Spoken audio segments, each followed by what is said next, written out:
Right. Good morning, everyone. How are the traders doing today? Getting there.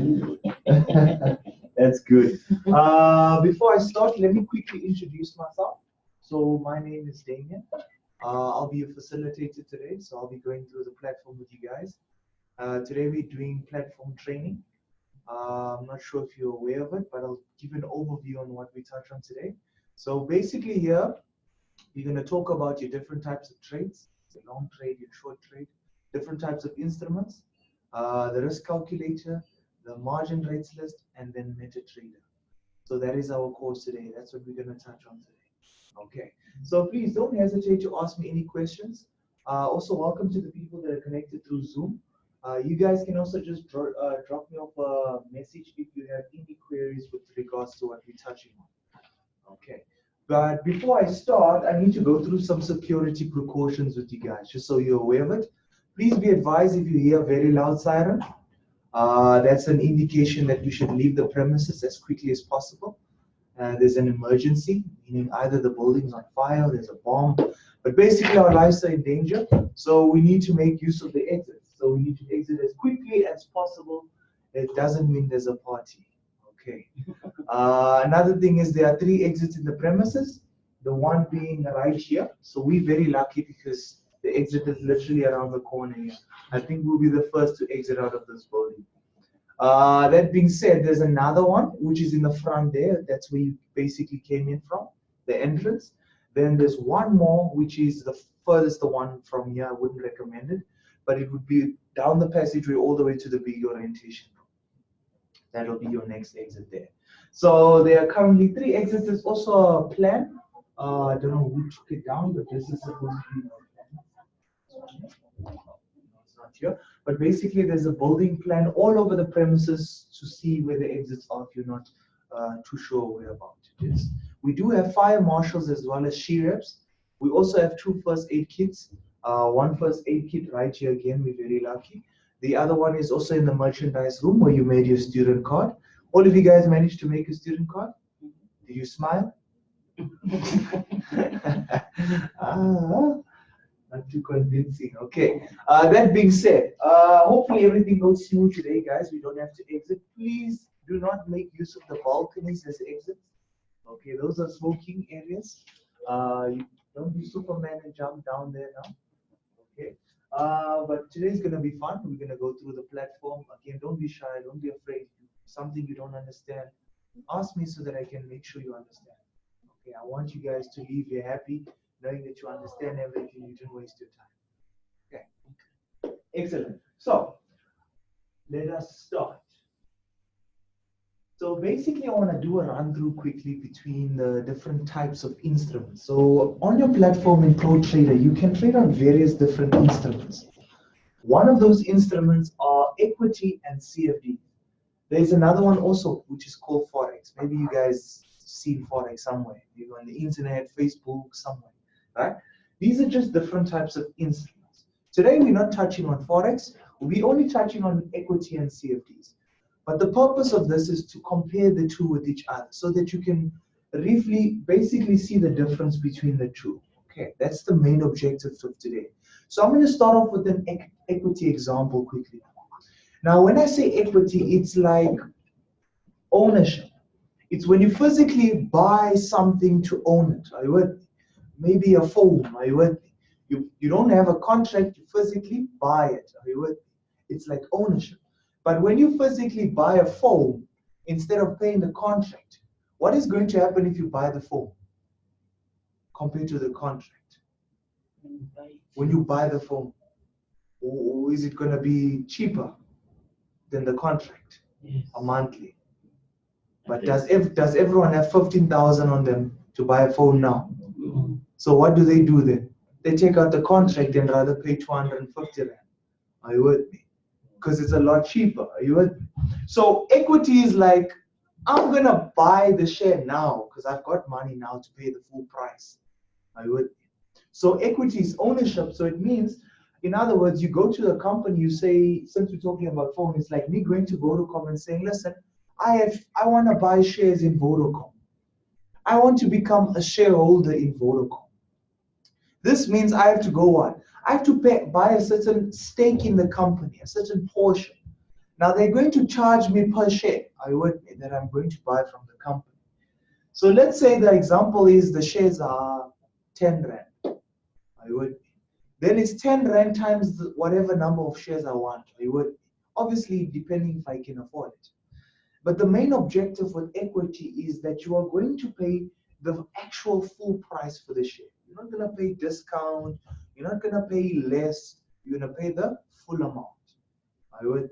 So in my example here, if you look on my screen now, if you see, I've received a trade idea. I don't know if you received trade ideas yet, but these SMSs basically come through telling me I must buy for this company or I must sell for this company. I must put my TP here and I must put my SL here. And I'm not sure what a TP even stands for, or TP or SL. But today we're basically going to clarify all of that. So my SMS here, in my example, I got an SMS saying I must buy it 100. So the SMS comes through saying buy it 100. So how much am I going to pay for one share? 100. I'm going to pay 100 Rand. Okay, because the shares are what? At 100. So I'm going to pay 100 Rand for every share that I want. You with me? So if I buy it at 100, obviously I want the share price to go where? Up or down? Up. Because why else am I buying stocks in this company? Because I see potential. I see that this stock might rise. Are you with me? It's going to become more expensive maybe 2 years down the line, maybe 3 years down the line. Then when it's more expensive, what do I want to do then? I want to sell it. Are you with me? So that I can make my profit. So I buy it when it was 100 Rand, and I sell it when it's 120 Rand. Are you with me? So what do I put in place so that the system can ensure that it sells it when it gets to 120? I put something called a TP, which you get in the SMSs. What does a TP stand for? A take profit. So what does it? What is the purpose for a take profit? It's for it to automatically close the trade once the trade has reached a certain level. Are you with me? So my level is what? 120. If it reaches 120, what is going to happen? The trade will automatically close. Do I need to be online at that given time? No. It's going to close it regardless if my phone breaks now or while I run out of data or whatever. The take profit will ensure the trade closes. It's within the server. You with me? You have a question? Yes. Yeah. I wanted some clarity. If, let's say, you buy the share 100, then you're saying your take profit would be 120. Yes. Like, I wanted to know, on that buy a share of 100, like, where do you exactly get it? You'll get it at 100 if you want it at 100. You'll get it any price that you want. You can actually specify the price that you want. So you can tell the system, I want it at 90 even, or 100, whoever the share is. Are you with me? Because have you ever seen a chart before? Maybe on TV or somewhere, if you watch, especially the news, you see those arrows pointing up, the green, and the arrows pointing down. The market always fluctuates, which means it can hit any price at any given time. Are you with me? So if the share price is at 100 and you want it at 100, you can buy it at 100. You don't have to wait like a home affairs line until it's available for you. Are you with me? If it is at 100 now, you can buy it at 100 now. So can I buy more than 100 if I want? No, remember 100 is just how much one share is costing. Yeah. But you can buy more of them, of course. It's like you can buy one pair of shoes. The shoes cost 800. That's one pair. But you can buy 4 pairs. Are you with me? But just 4 pairs is going to be what? More expensive. So you need to have more money if you're going to buy more shares. That's what it means. But the share one is going to cost you 100. Just one. In this example. Are you with me so far? So does it gonna show you, like, if you buy 100, does it gonna show you how much? Let's say I've got 5,000 in my account, and it says I must buy for 400 shares. Is it gonna show me how much they cost those shares? Yes, there's something called a risk calculator. Okay. We make use of a risk calculator. It is designed to help you calculate how many shares you can afford. Because the SMSs don't tell you, hey, buy 20, hey, buy 50 or 100. Are you with me? So you actually go to something called the risk calculator and determine how many shares you want to buy. But I will show you that. We're also going to do that today. You see, we're going to do everything today. Hopefully you understand everything. It's going to be overwhelming, but I'm going to try and make it easy as possible for you to understand. So if, let's say I'm going to buy 10 shares, just a quick, a rough, brief example. I'm going to buy a quantity of 10. That's the number of units, the number of shares that I'm going to buy is 10. You with me? This was not given to me in the SMS. I'm just using it as an example. So 10 shares is how much I'm going to buy. How much does one share cost again? 100 Rand. Okay. So we take 10 times it by 100. How much do we have to pay now in total? 1,000 Rand deposit. That is the amount of money we need to put down as a deposit. Are you with me? To access how many shares? 10. 10 shares. How much is each share costing again? 100 Rand. You all understand so far, right? So let's start doing the calculations now. If I have 5,000 Rand and it's costing me 1,000 Rand for 10 shares, can I not afford this? I can. But if I have 900 Rand in my account, would I be able to afford the 10 shares now? No. So what does that mean now? I would have to buy less shares. You understand? So it all depends on what? The balance you have will determine the number of shares you can afford. But in this example, I said I'm going to buy 10 shares. I'm going to put down 1,000 Rand. If this share goes from 100 to 120, the difference is how much? From 100 to 120. It's 20 Rand. Eh? 20 Rand difference. So it's 20 Rand that I'm going to make if the share goes to 120. That's the profit that I'm going to make is 20 Rand. 20 Rand off of how many shares? Of 10 shares, right? So if you take 20, you times it by 10, how much are we going to walk home with? 200 Rand in our pocket. Does it make sense now? Okay? Because we bought it at 100, where we're going to sell it? 120. So we made how much? 20 Rand profit from 1. But how many did we buy? 10. So we make 200. Are you with me? That's how much we're going to make. What about if the trade doesn't go up, it goes down? Now we're losing money. Are you with me? It's not becoming more expensive, it's becoming cheaper. So what do we have to do to ensure that our money is safe, that we don't lose a whole 5,000 Rand? Because this thing can go to 1 Rand, for all we know. Are you with me? And we lose all our money. So we put something called a SL, a stop loss. A stop loss does the same thing as a take profit. It automatically closes the trade once that level is reached. But you don't lose all your money. You only lose what you agreed on losing. Are you with me? So let's calculate this one as well. So we entered what price again? 100. Okay, what is the difference from 100 to 95? What is the difference? 5 Rand. Eh? How many shares did we buy again? 10. Eh? You remember? We bought 10 shares. So it's 5 times 10, which is going to be minus 50 Rand. That's what we are willing to risk in this trade. 50 Rand, or we are going to make how much? 200 Rand. Does it sound good to you, the trade? From what you hear, the ratio. You're going to make 200 or you're going to lose 50. Sounds good, né? Because you're making what? 4 times of whatever you're willing to lose. Can you see that? How many times can 50 go into 200? 4 times. So you are making 4 times the profit of whatever you are willing to lose. In this case, it's a very good trade. It's excellent. It's excellent. But how much did it cost us again? 1,000 Rand. If we don't have 1,000 Rand, we can't place this trade. You understand? So, that's equity. So if it goes against you, so you will lose that 50 Rand and that deposit of 1,000 Rand. No. Only that 50 Rand. Just the 50 Rand. So the deposit will go. Yes, it's just to say, it's like you know when you hire a car, you put down a deposit. You drive with the car everywhere, you experiment, go to A to B. Then when you're done with the car, you take it back. Do they also keep your deposit? No, they give you back your deposit only if the car what? Comes back in one piece. Obviously, if you scratch the car, then they'll say, okay, we'll take money from what? From the deposit. I would. But if you bring it back in one piece, you can have your deposit back in full. I would. That's how they basically use. That's why they need a deposit. Okay, they're not going to just give you the car keys, you drive, you scratch the car, but no deposit is put down. Then you say you don't have money. Now who must cover it? The company. It's a loss on the company.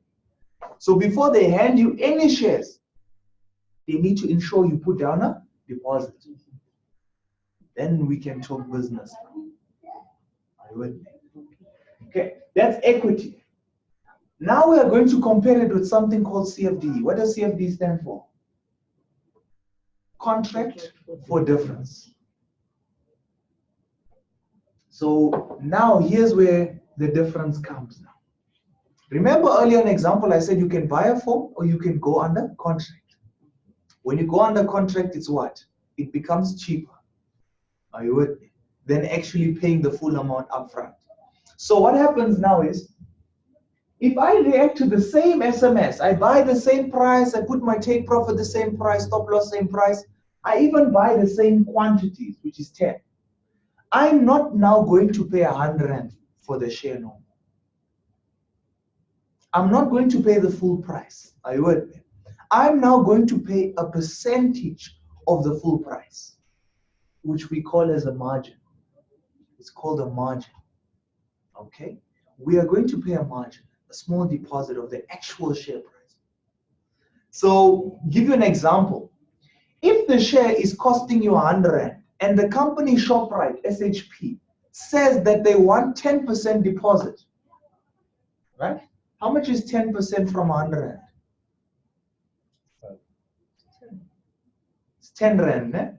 10% of 100 Rand is 10, right? 10 Rand. So now they're going to say, okay, because you are not buying the shares, you're just borrowing it, we don't want the full price. Are you with me? Because normally when you borrow something, you don't have to pay the full price. Né? It's only if you are buying it, then you pay the full price. You agree with me? Okay, so here, we're only going to pay 10% of 100 Rand, which we said is 10 Rand. So the number of shares is still the same. It's 10. But now it's not times 100. It's now times what? 10. Because we're paying 10 Rand for the share now. So how much is the deposit now? Is it not cheaper? Do you see that? It's cheaper, right? But here's the question. Are we going to make the same profit? What do you think? That's the major question. You don't think so? Okay. What else does everyone think? You think you're still going to make the same profit? Okay. Think of it. Remember we was using the phone examples.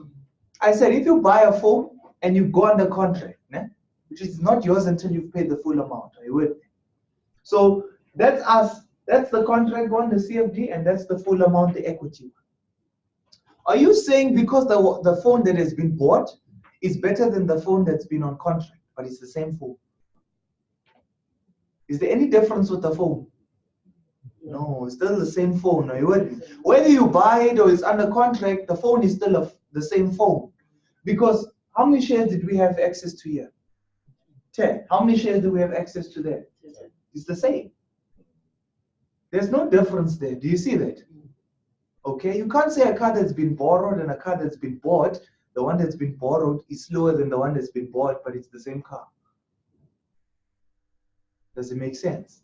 So in actual fact, we are trading the same share, but the difference is you pay the full amount because you wanted to trade under equity. You wanted to have what? Voting rights. You wanted to buy into the stock. You want to be part of the company. That's equity. Us, we don't want to be part of the company. Are you with me? We just want to trade the financial movement of the company. But we cannot go to the company now and say, hey, listen, we are shareholders here. We want to have a say. No, we don't have a say because we don't own it. Are you with me? We just borrow it. But because we don't own it, there's an advantage of that. We pay a lot less than the equity traders. So for that reason, guess what? We make the same profit. Okay? Because we have the same shares. You have 10, I have 10. It's the same company, but you bought it, you have voting rights, that's nice, but you are going to still walk on with the same profit. We literally the same. The only major difference, and this is where now it comes in hand now, is you had to pay 1,000 rand to place that trade. I had to pay 100 rand to place that trade. So it's not how much money you have, it's what your money can do for you. You see it every day in the lotto. People want money, lots of money. 2 years, 1 year down the line, broke. You understand? So at the end of the day, guys, this is much more cheaper, much more affordable than the actual share equity. Are you with me? If you want to look at the bigger picture now, and let's say we put the same deposit, 1,000 each, same, right? Look at the profit though, and the loss. It becomes a lot more. Do you see that? So if you have a 5,000 rand equity trading account, I have a 5,000 rand account as well, but I go trade with CFD, you physically go buy shares in the company. Who do you think is going to make more money if we have the same balance? We're both going to make money, but who's going to make more money between the two? CFD. Because how much does it cost you? 1,000 rand deposit to access how many shares? 10. Me, that 1,000 rand deposit, I have access to how many shares? 100. I have more shares than you, which means the more shares I have access to, the more money I can make. If you look at my profit now, I'm making 2,000 compared to you of 200. Do you see that? So that's why we focus on what? CFDs. It's cheaper and we make more money. Am I correct? Okay, that's the major advantage. Do you have any questions what we've done so far? You're clear? Okay. Yes. Any questions? Nothing. On the 100 rand share. Yes. No, like do you, if they said the share costs 100 rand, Yes. are you like all the shares are gonna calculated by 10 or 10, yes. Every share you're paying 10 rand if the share was 100 rand, because the company says all we want is 10% deposit of whatever the share costs. So if the share costs 100 rand, 10% of that will be 20 rand. If they say the share is 30 rand and they want 10% of 30 rand, it's now 3 rand. You will pay that amount for all the shares, not only just the first share. So that's why at the end of the day, you will be able to access almost 10 times more shares because you have paid a 10% deposit than actually paying the full amount for the share. So in other words, it's cheaper, but yet we still, just because I borrowed it, don't think that I have less of the share than you who bought it. Example, if you buy a Ferrari, you know what a Ferrari is, né? It's the nice car, né? If you buy a Ferrari and I hire a Ferrari, is there any difference with the car? Is there any difference with the car? Inside, the interior, it's the same.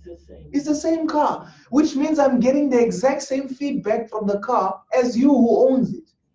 I'm experiencing a Ferrari, regardless if I don't own it, I'm borrowing it. It's still, I'm getting the same experience. Are you with me? So there's nothing different about the shares.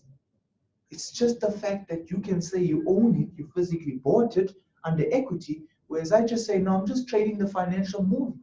I don't physically own it. That's all. But there's nothing different about the share. If that share goes up here, it will also go up there. It's the same. It's a mirror image.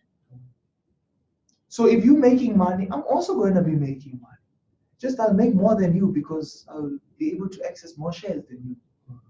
But we will make the same profit. Do you understand? so like when you receive a message and they say buy share say for MTN Mm-hmm. at 200. 200, yeah. You're not actually paying 200. They give you the share price of 200 because in the system, when you're seeing the share price movement, there's no such thing as 10% deposit price that's showing there. They'll just show 200. But in your head, you must be understanding that you are not going to pay what? The full amount. Even though I show you the full amount, you're not going to pay for that.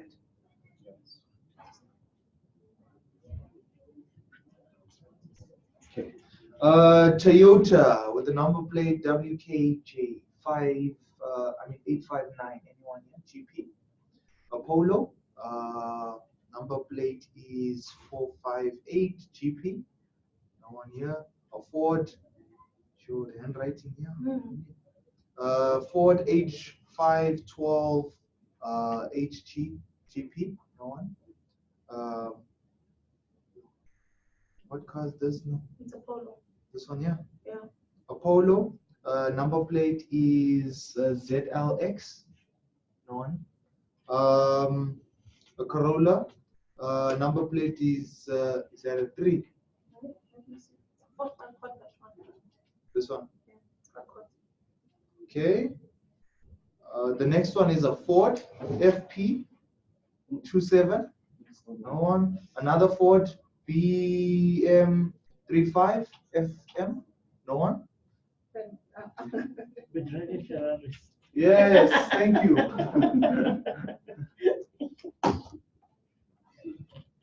Okay. All right, excellent. So do you all understand the difference here? Do you see why at Stock Market College they focus on CFDs? Okay, because it holds a major advantage compared to the other one. The only thing you need to take note of is if you are trading with CFDs, you pay what we call a brokerage fee. You pay a brokerage fee. Now, this brokerage fee is determined by your entry and your exit. So in other words, whenever you enter the market, they're going to charge you a small fee. Are you with me? Now that fee is going to be determined by a 0.57% of whatever the shares you have bought come up to. The true value of the shares, it will determine by a 0.57%. Although, that being said, the minimum fee entry and exit is going to be 30 Rand in, 30 Rand out. So in total, your minimum fee to execute 2 legs, a trade in and out, would cost you about 60 Rand. Because you're paying 30 Rand to enter, then you're going to pay what? 30 Rand to exit. So you always need to what? Keep this in mind. Are you with me?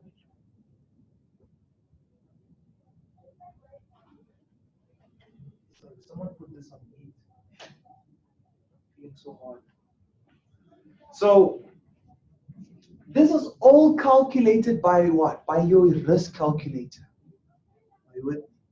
Your risk calculator will calculate this for you. You don't have to go and work out 0.5 times the shares that I'm buying times the value of the share. No, the risk calculator is there to help you do it, and you're gonna see today. Okay, so we're gonna do the risk calculator, but you all understand that there's fees that you're gonna be charged when you enter and exit this market. Now, here's what's very important: the different types of trades you have in the market. So whenever you trade the market, basically, trading is all about a sense of direction. So which means you make money based on the prediction or the direction you are predicting the market is going to. So you can predict 2 ways in the market. You can make money when the market goes up, or you can make money when the market goes down. But you cannot make money if the market goes sideways, because it's not going anywhere. It's like you started, and now you're still where you started. Okay, so how do I make money when I want the market to go up? I do which type of trade? Which one do you think I'm going to do if I want to make money when the share price goes up? The buy, né? The long trade, né? That's why it's called the long trade, is because you want the market to go where? To go up. Which one do you think between the two is the one that will make money when the share price goes down? The short. Do you understand? They don't call this one a long trade because it lasts for a longer time. You understand? Because a lot of people think, oh, long trade, Meaning what? It's going to trade for a longer time. Or a short trade is going to what? Trade for only today. It has nothing to do with that. It's all about direction. I'm either going this way or I'm either going that way. Are you with? Or sideways. That's what you trade on. That's where your money comes. Your money comes from this, your direction. Are you with me? I always say that you can't say that tall people love longer than short people. So you can't say a long trade lasts longer than a short trade because it's called long. Are you with me? So in trading, you can always make money from the market's movement when it goes up or when it goes down. So you said something important. You said, I asked you, which type of trade between those two will you do if you want the share price to go up? And you said buy. Now, then you said sell, a short trade for this one. So whenever I ask people, what is the difference? What is the difference? What is the difference with a long trade? Are you with me? Can you explain the long trade? Then they'll normally say buy. Are you with me? They'll say buy, but that's not explaining it. It's just giving me the other name for it.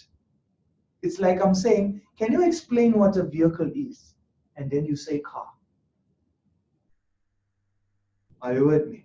You just gave me the other name, but you're not explaining it to me. So I hit it on the name when I said a long trade is something that you want to go up. That is explaining it, because now you're explaining the direction. And trading is all about what?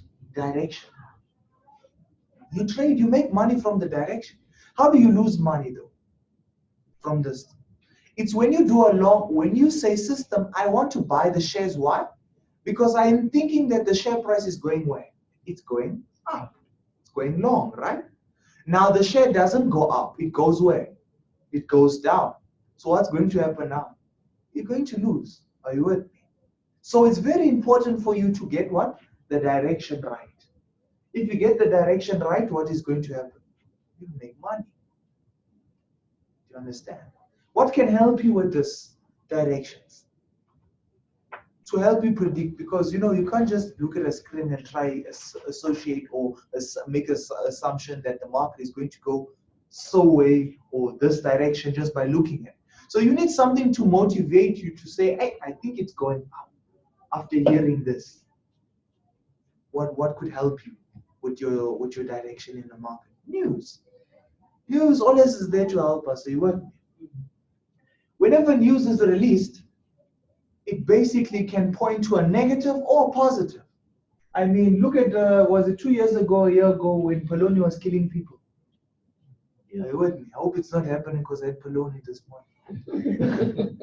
But basically, Tiger brands, okay, basically manufacture this and they supply to all your Spar, your Pick and Pays. Are you with me? So they took a big knock when that incident happened because people actually lost their lives because of that incident. Are you with me? So what do you think happened to Tiger Brands, the company name, the reputation of that company? What happened to it after that was released? It dropped.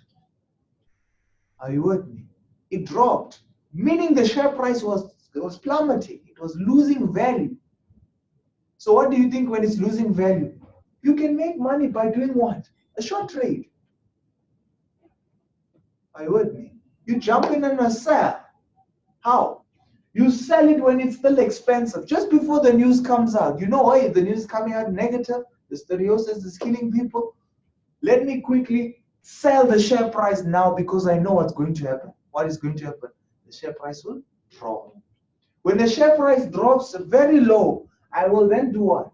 I will buy it at a lower price and sell it at the higher price that I wanted to. Sell it. First thing is, you get very confused because you tell the system to sell the share price at, let's say, 90, but you want to buy it at, let's say, 50. Are you with me? But now the buying comes after the selling. So that's what confuses people. But this is all that the system is doing. It's pending there. It's saying, it's like me coming to you and saying, listen, I'm selling a t-shirt for 50 Rand to you. Are you with me? yet I haven't bought the t-shirt yet. But what am I doing? I'm creating buyers. That's what you are also doing when you say sell here. You are creating buyers. Now, what are you going to say? You are either going to say you want it or not, right? So if you say you want the t-shirt at 50 Rand, now I can go to what? The shop, and I can go buy it for, let's say, 30 Rand. Are you with me? So if I buy it at 30 Rand now, and I come to you, do I tell you, hey, listen, I got the t-shirt for 30 Rand? No. When I said I want to sell it to you at 50, you were sharp with it. You were okay with that price. You agreed. Are you with me? So what happens is, you paid the 50 Rand, I bought it for 30 Rand, I just made what? 20 Rand profit from you. That's how a short trade works. You say, system, sell the share price now at 300. Why? Because it's going to drop. So let me create myself buyers there at 300. Let me get someone to wants to buy it at 300. Okay, so he buys it, so he wants to buy it at 300. And the share price drops now to 200. I don't tell him, hey, I bought the share at 200. I say, hey, I've got the shares now. Here's your shares. Where's my 300? Transaction is complete, done. Money is immediately in the account. It's no different to this one. It's vice versa. So remember here, with the long trade, you do what first? You first buy and then you sell. That one we all understand, right? You buy the stock and then you sell it. Here, you first sell, create buyers, and then you buy it at a lower price. Do you understand? It's like how the lotto works. So you sell something that you don't have. You don't actually sell it, but you sell the idea, just like I sold the price to her. I'm just selling the price, but not the actual share. It's like we are literally coming to agreement. When I asked her, I'm selling the shirt for 50 Rand, I didn't have any shirt to show or to sell. But what we did is I sold her a price, and she was happy at buying it at that price. Neither to say that I went to go buy it for 30 Rand later on, because I already have a buyer in place. So that's exactly what the seller does. The seller sells it to who? To the buyers that are looking for the share. But he doesn't physically sell it until he buys it at a lower price. Then he can give them the share that they want. Then how are you gonna know, like, let's say Tiger Brand that's about to go down? Yes. Then you're gonna get the stats on the news of how much shares are there. Look, before you're gonna create your own. Well, in the market, look, that's why the market is so nice, because it's so diverse, it's so big. There's always going to be buyers and sellers in the market. And the number of quantities you are buying and selling are very small, to be honest, in the market. There are other guys buying 2 million, 3 million shares. And they need shares to buy. But the market cannot supply them because there's not enough sellers. So when you come and you say you're selling the share, what do you think? They're going to come grab that share because they've been looking for a seller. I would be. So it's not about the fact that am I going to get a buyer or a seller? At the type of shares you are buying and selling, of course you'll be able to find the buyers. It would have been a different story if maybe you were looking for 2 million shares to sell. Then that's huge. That's a lot of shares to give away. Maybe you won't find all the buyers right now for it. But at 200 shares, 300 shares, 1,000 shares, it's small, very small. You'll see in the market there's some companies in a day that trade over 6 million shares in one day. Easily, with no even news. So there's a lot of shares. So the fact that you don't have to worry, am I going to get a buyer? All you need to make sure is that you are correct. Because if you say you are selling at a higher price, and that share price starts to go up,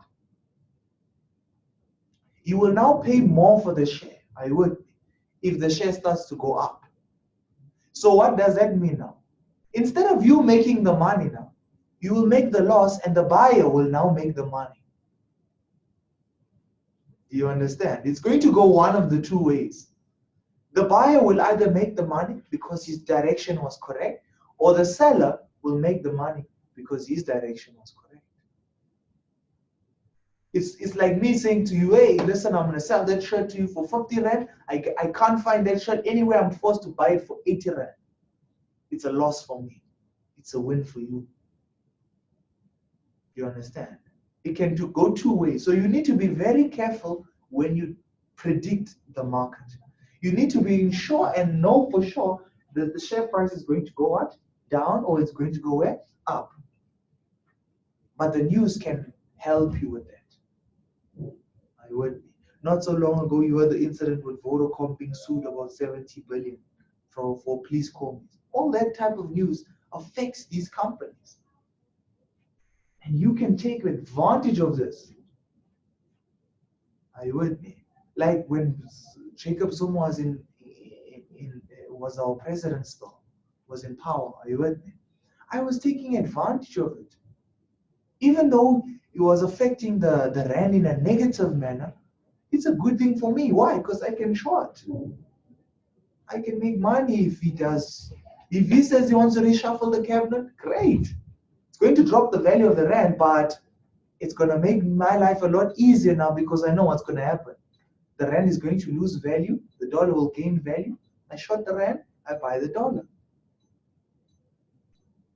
Or he's going to fire the finance minister. There it is. I know my direction, short. So this small news, even if it's good or even if it's bad, you are put in a position where you can make money regardless of what news came out. The only way you can't make money is if that market goes sideways. Then you can't, because it's not moving anywhere. But any direction you can make news. And we have classes for that just specialize in the news. It's Wednesday. Every Wednesday they call it the fundamentals. Fundamental class. Every Wednesday we do it. It's the weekly classes. You're welcome to attend this Wednesday if you're available. The receptionist, as you walk in, just tell the receptionist you're here for fundamentals or news. She will book you in there on Wednesday. That's the only thing I do not touch on today. That one and technical analysis I don't do today. But the rest of the classes I do in here. Oh, you see, you don't do news because there's an example I had. Haiti yesterday morning, the Ethiopian Airways. Yes, I heard the incident. Yeah. But the Boeing stock is this morning. This is where it wasn't affected. Yet you would expect it to be negatively. Did it open on a high? No, it's up and it's going up since the opening. Yo, I'm not sure. And it's their second plane in less than 3 months. Maybe it's not a new thing, that's why. Maybe it's a common thing that's happened, but because if you hear that, you will short it even on Sunday, you put an order in, so that when the market opens, you short it, expecting. But be very careful, don't rather wait for the share to react to the news, don't just assume that it might affect it bad and place your order. Watch the market first. Because you'll see the market, how it moves. It starts to jerk off like this in the market. Then you know, yeah, that news affected this market, either in a positive or negative way. But never jump in based on, just like Vodacom example. Vodacom as well, with this please call me. They didn't go negative. They went up, are you with me? So don't immediately react to it. Are you with me? Unless it's like, finance minister, president, it's going to move. It's going to move. Are you with me? Share prices will definitely. It depends how major, how big the impact is. Steinhoff incident, the CEO was stealing money and whatnot. That was the worst ever. That share price dropped to 1 rand from 64 rand in 4 days. So wait for it, watch it before you react to it. Are you with me? That's one thing I've noticed. Just wait for it, watch. It might go up, but maybe by the end of today, you'll see close negative. So you must watch the share price, see how it's doing. Okay. So news is super important in the market. Don't ever forget the news in the market. Okay. Anyone have questions with regards to what we've touched on so far? You all clear on these two types of trades. So if I say long trade, what's another name for a long trade? Buy. If I say short trade, another name for a short trade, and another name for a long trade is? It's still a buy, né? It's the same question. I'm just trying to trick you. If I say the same thing, it doesn't change the answer. I would. So long trade is still a buy, sell is still a short is still a sell. Doesn't matter which way you put it. I would. You just need to know it. I don't want you to get confused because the SMSs are going to say buy or they're going to say sell. Immediately you must know, oh, they're talking about a long trade. Long trade, they want it to go up. Or SMS comes through saying short, sell, then you know, short trade. They want the market to go where? Down. It's important for you to understand the direction. I would. Just like when you're going in a bus, it's important for you to know which bus you're supposed to be in. Are you with me? You don't want to be going to the one to Cape Town when you were actually booked for Durban. Are you with me? Because then you will cause yourself more expenses. So always know the direction that you're predicting the market is going to move at. That being said, you receive trade ideas. These are just two examples here that I've used for previous old trade ideas. What I normally do is whenever I get a trade idea, I follow steps. I do some sort of steps. And I follow these steps every time. It's like a routine. If you have a routine, you know, okay, like the ladies, maybe you'll have a routine, you know, you must get home, you must do this and this and this. That's a routine. It's just normal for you. You don't even think, even the guys might have it. You know, okay, this time I must go to the gym, this time I must do this or so forth. But you have a schedule that you have set out for yourself. It's best to work in that manner so that you are disciplined. It's not like you're just floating around throughout the day, because then it's like you don't have a purpose. If you have a schedule, then you know, okay, I must do this, this, and this, and this, at this time, and so forth. So the same applies when I receive a trade idea. I know exactly, I've got my steps that I need to follow whenever I get my SMS. So you can jot them down because they are very important. It's only 3 very simple steps. 3 simple steps to follow when you get a trade idea. So if I get an SMS trade idea, I don't run to the platform and go and place the trade because I'm scared the trade is going to leave me. No. I need to first go and check what is the percentage of this company. Remember, we used 10%, for example, on the previous one. Remember, the SMS doesn't say give you the price where it is 10%. It gives you the full price. So I have to work out how much am I actually going to pay. So I need to go and find out what is the percentage. Where do I find that percentage? In the margin rates list. It's called to determine the margin requirement for the company. The percentage that I'm going to pay, I will go and find it here. Once I've done that, I'm going to take the percentage where? To my risk calculator. It's called the risk calculator. We talked about it shortly. This will help me determine the number of shares that I must buy or sell. And also help me with what? My brokerage fee. How much I will be charged when I enter, how much I'll be charged when I exit, how much money will I make, how much money will I lose, how much is my deposit going to be? All of the questions that I have is going to be answered here by step 2.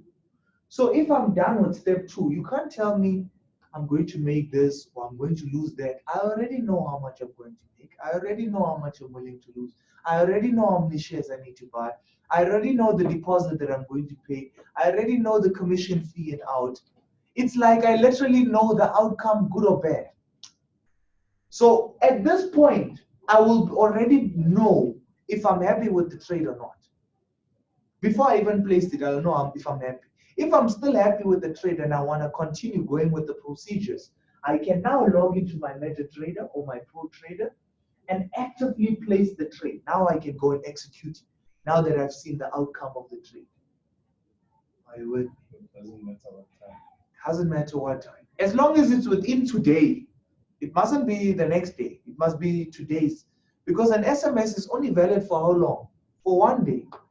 So it can be any time during the day, but it must be today. It can't be tomorrow. Tomorrow the share price is not going to move the same as today. In fact, it changes every time. So it's only valid for 1 day. So to the margin rates, you go online or So there's two websites you can get the margin rates list from. You can either get it from the Quick Trade website. So it's called www.quicktrade. Almost said eBay. It's www.quicktrade.co.za. That's one. Or you can make use of the other one. It's www.sharesmadesimple.co.za. Shares Made Simple, that is one word. Sharesmadesimple.co.za. What I've also noticed is they email you the latest margin rates list as well. Whenever there's an update, they will email you the latest one. Whenever there's an update on anything, they will email you the latest. So if we get a margin rates list update, you will have it on your emails. If you get a change in the risk calculator, you'll get it on your emails. So the risk calculator that you download is Also there. No, it's not an app. Most smartphones come with Microsoft Office. So you don't have to download an app. But you can. But if you use www.sharesmadesimple, I know you don't even need the Microsoft Office because you can use our website to access it from our website. So you can use it on our website without having to have the app. If you use Shares Made Simple. But if you want to download it on the Quick Trade website, then most smartphone devices have it. It comes standard, so it's not an issue. You'll still be able to use it. But I'll show you how it looks like. Okay. The margin rates list, you don't need anything for that. That one is just a normal PDF file. Any phone can open it. Okay. So let me show you. But first, before we do the example, do you have any SMS that was given out today so far? That was sent to you that we can use as an example?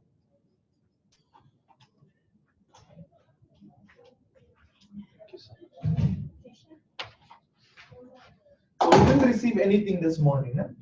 Okay. So we can use one that was sent out recently, which was, is it MTN? Yeah, we can use MTN as an example then. Please, guys, it's just an example. Don't go and place the trade now, because that was Friday. You can't use an old SMS today. Are you with me? So, trade idea was for MTN. Was it a buy? Was it a sell? Buy. It was a buy, né? What's another name for a buy? A long trade. So they wanted to go up, né? Buy at what price? 87, né? 7, yeah. And TP is 108, né? Yeah. And stop loss is 78, 72, né? Your photographic memory. See Yeah. So I've received the prices. That's where the SMS stops now.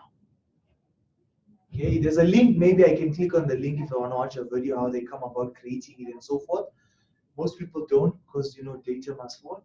So what steps do I follow when I get this SMS? Let's pretend I got it right now. What do I do? First thing I must check, is it today's SMS? I mustn't use an old SMS. It must be today's one. I would. So let's say it was today's SMS. What do I do from here? First thing I want to do is what? The margin rates list. See there? Step number 1, margin rates list. So I need to go to the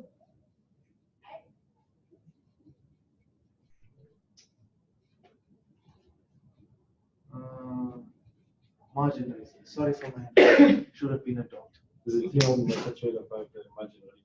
No, it's not in your Pro Trader at all. I'm going to show you now how it looks like. It's not a Pro Trader. You don't even open Pro Trader at all. You don't even open MetaTrader, nothing.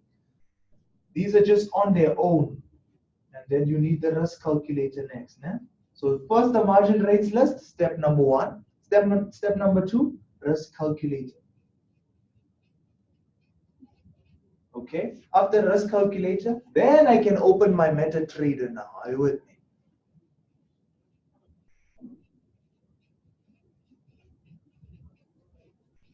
I'm going to call it login to the platform, because you could be using MetaTrader or you could be using ProTrader. So I'm just going to use the word platform. Okay. So watch how I do it. It's very easy. And I think once you practice a lot with this, it will become so easy for you. You won't even have to write notes down to remind you what you're supposed to do, right? It's not like you have your notes there, ladies, on the fridge, how you must clean the kitchen. I would. You know how you must do it because you've been doing it for a while now, right? So the same applies now. So I've downloaded it off the internet as well. This is my margin rates list. Let me just check it. Then you see it's a PDF file. It's a normal file. It comes on my system. And if you have Microsoft Office, when you open your Microsoft Office, it's already there if you've downloaded it. So if I just click here, here's my methods rate. I'm not even gonna go there yet. I'm first gonna open this tool here and see what it says first before I go do the following steps. So this is the margin rates list. This is how it looks like. Okay. Like earlier on, I said it gets updated. Do you remember? And they email you the latest one whenever there's an update. This is not the latest one for now. It's just an example. The latest one I think is the 25th 02 2019. Okay, it's the 25th of February. This one is the 8th of February. So let me zoom in here so you can see a little bit better how it looks like inside.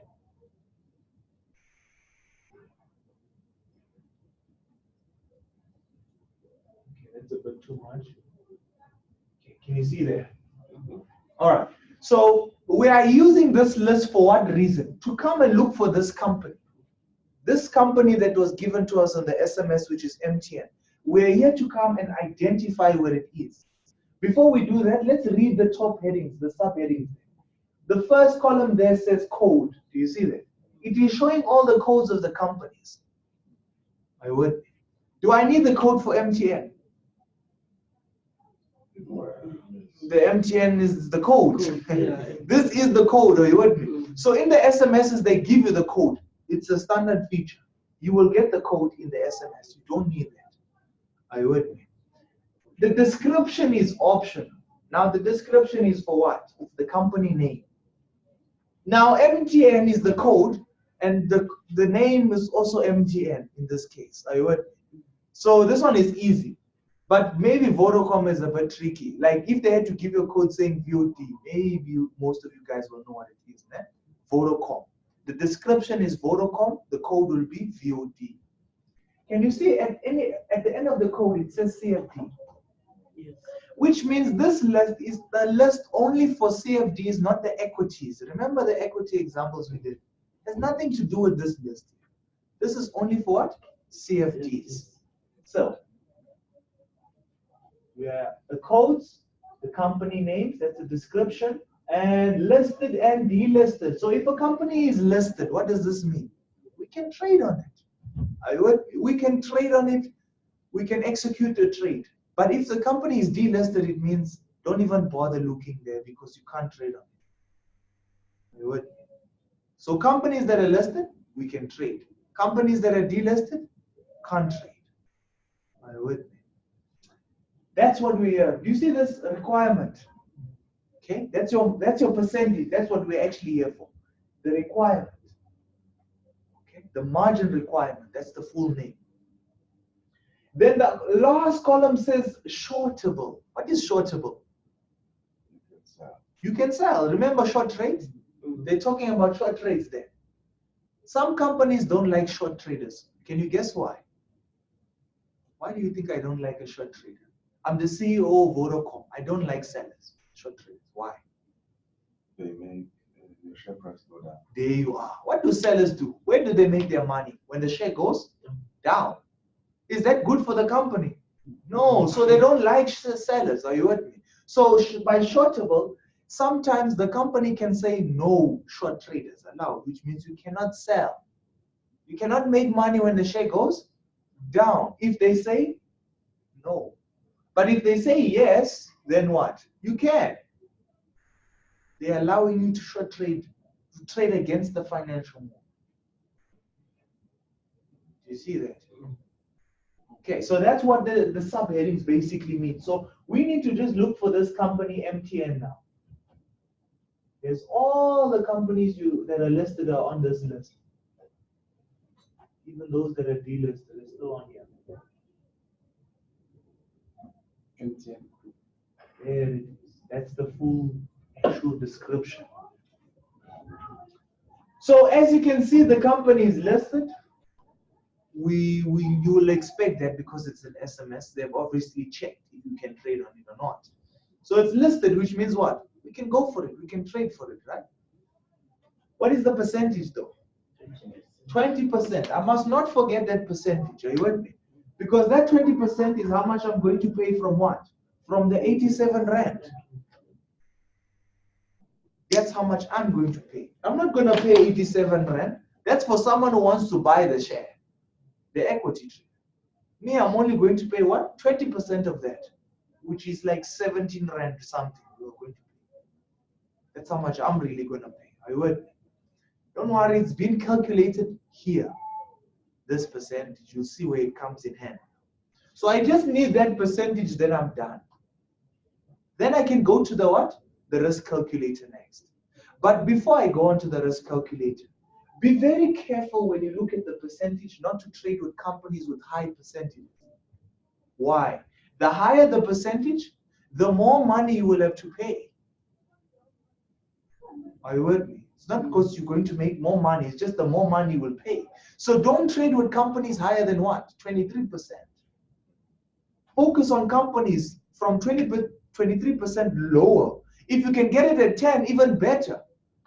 Because it means now you're only going to pay 10% of the true value, not even 20. So don't trade with companies high percentages. Are you with me? If you see a trader idea saying, hey, trade for a company and the percentage is 60%, are you going to take it? No ways. It's way too high. Are you with me? 23% is maximum. So stick between your borders. Are you with me? The lowest is 10. The highest you can go is 23. Stay there. It's safer there. Are you with me? You don't have to use so much money as a deposit. So I'm done with this margin rates list. I have got the percentage. I know a little bit about MTN now. I know that it's listed. It allows me to do short trades. The percentage is only 20%. Now I'm going to take that information and go to my finance minister, my risk calculator. My risk calculator is going to tell me everything I need to know about this SMS. I don't need to worry now. This is where this is designed to do that for me. The only thing though, it does not work with Forex. It cannot help you with Forex because Forex got too many numbers. It gets very confused. It's like, I don't know, it will say invalid. All the values will just disappear. So it only works with what? Stocks, with shares, CFDs. Ne? So this is how it looks if you zoom out. Your main focus should be the one on the left side. Don't worry about this gray part here. You see this gray part? This gray part is just telling you that if the share price is expensive, can you see? The more expensive it gets, the less quantities you can buy to get to the same value, the same amount. So if, for example, I only want to use 200 Rand and the share price is 20 Rand, I can buy a lot more shares because the share price is 20 Rand than if the share price was 200 Rand. I could have maybe only bought one because it comes up to the same value. So in other words, the more expensive the share price, the less shares you can buy to get to the same amount. Are you with me?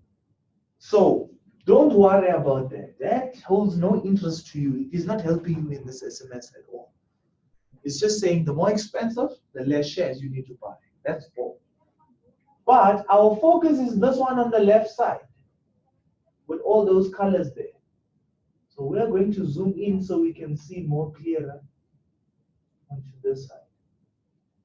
So this, that's too much. Okay, that's good. Can you all see?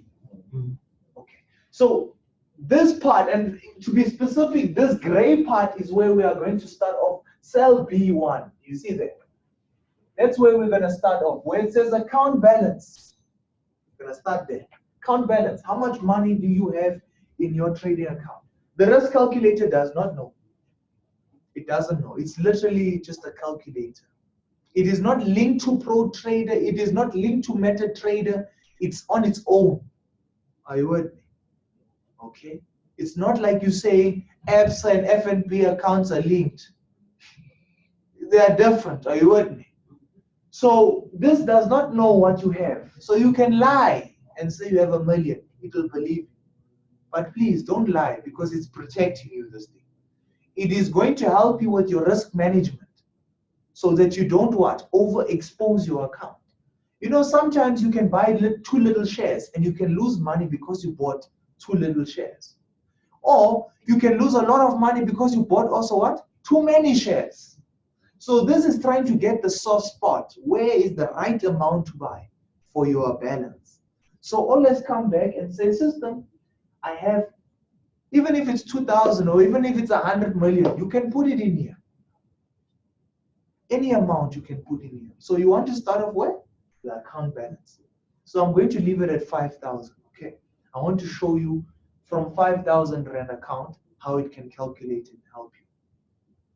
So let's leave it at 5,000. Below it says QTY. What is QTY?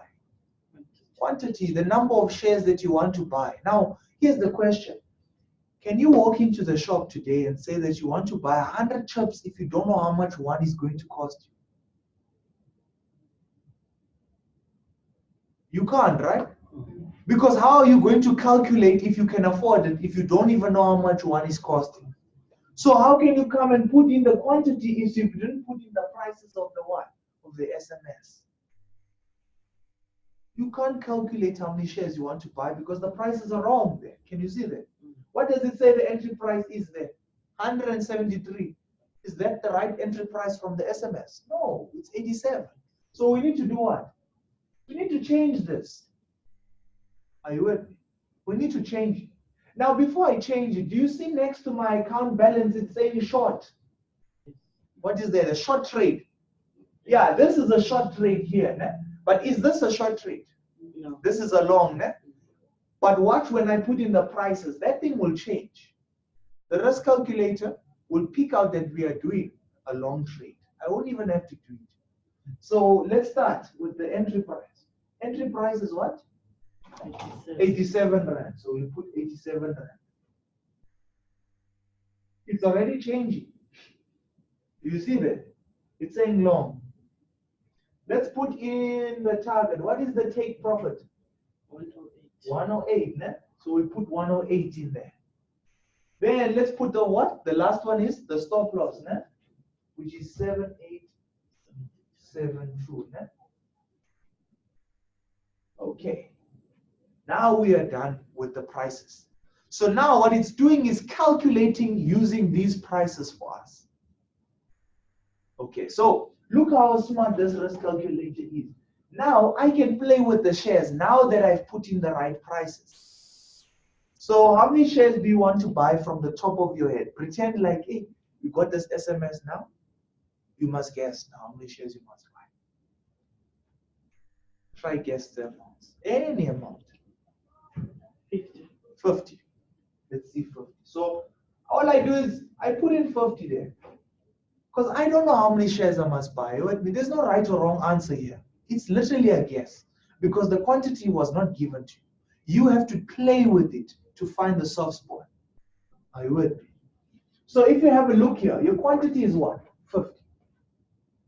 Okay. That's the number of shares you buy. Now, your commission in is already started. It's already calculated your commission in.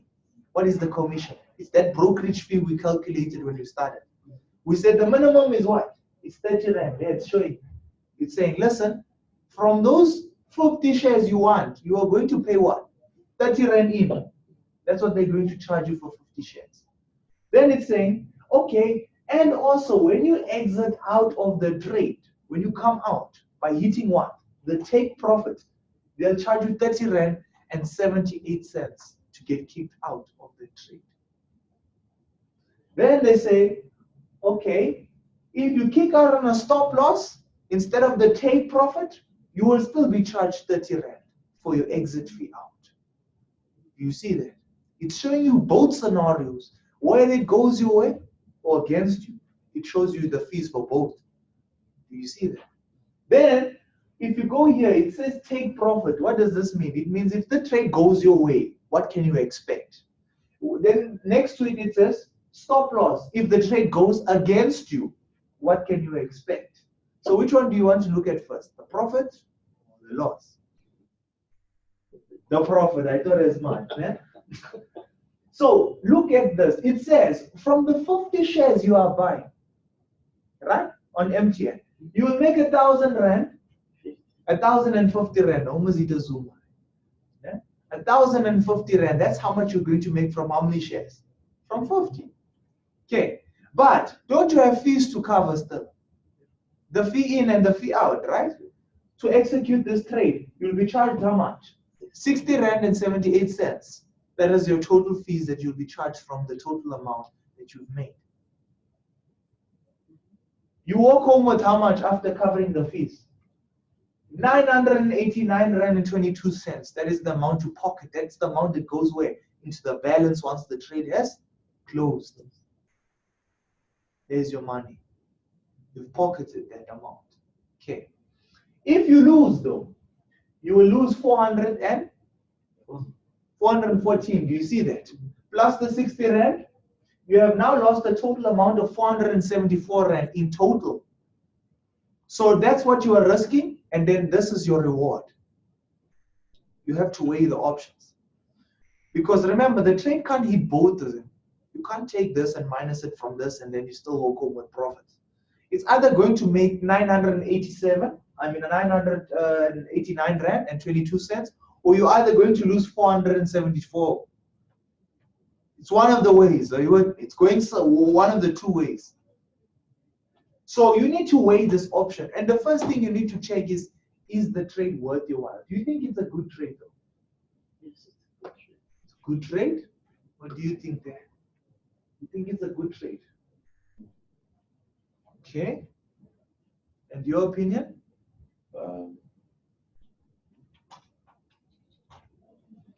Yeah, probably looking at that as a 2-to-1. Okay. So this is a good trade. Now, how can you determine if a trade is good or not? Here's another way the risk calculator helps you. It uses a risk and reward ratio. Risk and reward ratio. So what does the risk and reward ratio does? It compares your profit and what are you willing to lose. And it compares them together to see is it worth your while. Now, this whole objective of this thing is, the ratio is what? 1:2. Let's go down a little bit lower here. There's some information here. Okay. So there's the risk and reward ratio. Do you see that? It gave you a small description. Your risk and reward ratio should be 1:2 or 1:3 or 1:4. Then it what? It counts as a good trade. Or it must be what? 50%, 33% or 25%. What percentage are they talking about? This percentage here. It must be 50%, 33%, 25%. Are we not below 50%? We are. So that means it's better than a good trade. Are you with me? If we were maybe above 54%, then it's no longer a good trade. Then this will not even be 1:2. Are you with me? But at the moment, it's ticking all the boxes. It's giving us a ratio of 1:2. Okay, we are getting what we're looking for, 1:2. We're also below what? 54%. It looks like a very good trade. Are you with me? The question is, can we afford the deposit? Do we have enough money to afford that 50 shares? Don't worry, we also can calculate that here as well. If you move to the right hand side, here's all the percentages here. Do you see them?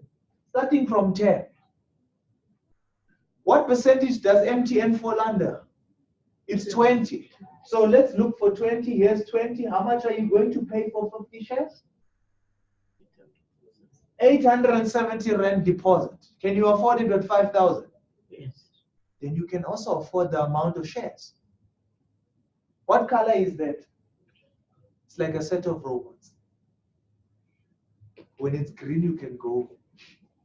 So how do you know that MTN is 20%? What did we do? We went to the margin rates list to get the percentage.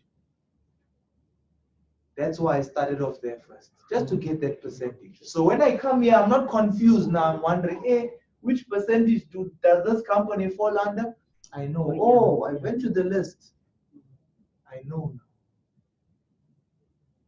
You see, even the color changes if it warns you. It can change. Green, it really means you can go. If it goes yellow and the text becomes red, it's warning you danger now. You can still shoot through the red robot, but it's very dangerous. So let's play with this. This share is actually, this amount, I don't know how you got it right, but that 50 shares is spot on. It's spot on because it's giving us a good trade. The ratio is below 54%. It's showing 1:2. The color is green, meaning we can afford it. We can take this SMS as long as we are willing to lose the 474 and to make that 989. If that's what, if we're okay with that, we can take this SMS, no problem. It's not going to be like we're overexposing ourselves or you're risking too much money. As long as you're happy with that loss and that profit, it's fine. But let's play with it a little bit. Let's see how you can make a wrong trade. Let's see how you can buy the wrong number of shares. So watch what happens now. If I go on to, and this is what happens in real cases. Are you with me?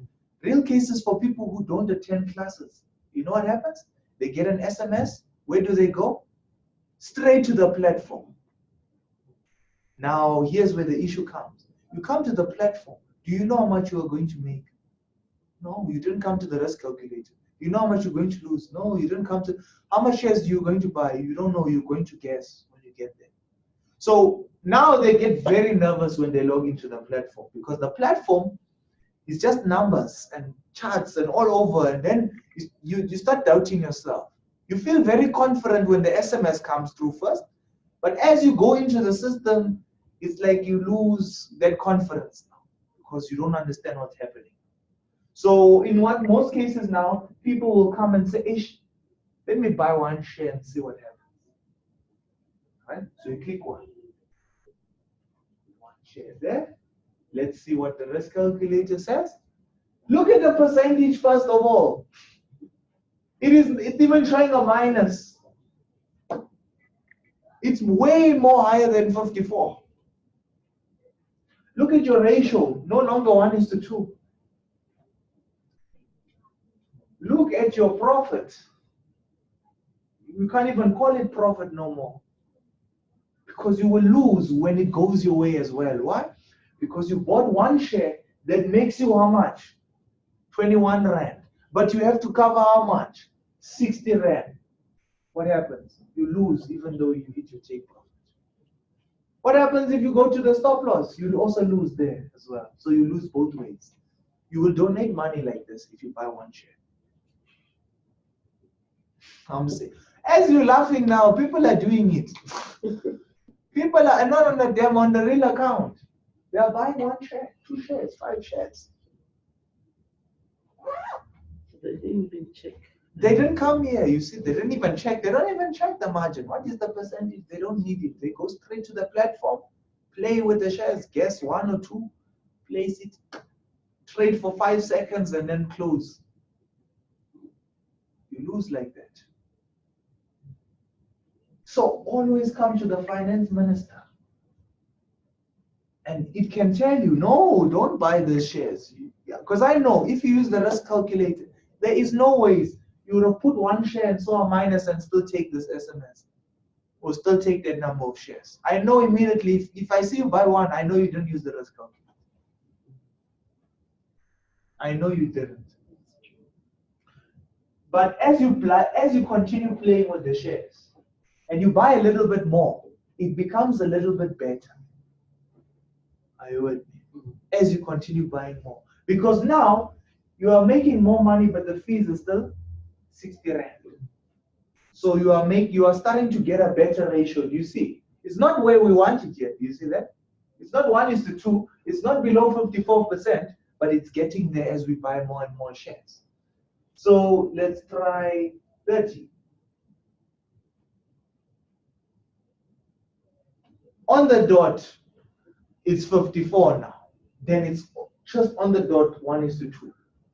So even 30 shares, you can take it. It's not a bad trade. I would. We can try buy a little bit more, even 40. Still 1:2, but now the percentage is given getting better. Do you see it's getting better as we go? It's going lower and lower. Remember, the lower it goes, the more money you are making.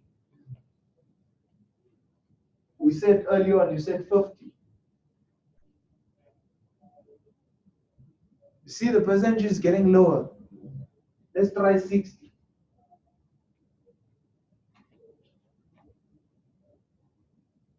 Even lower, do you see that? Okay, let's try 70.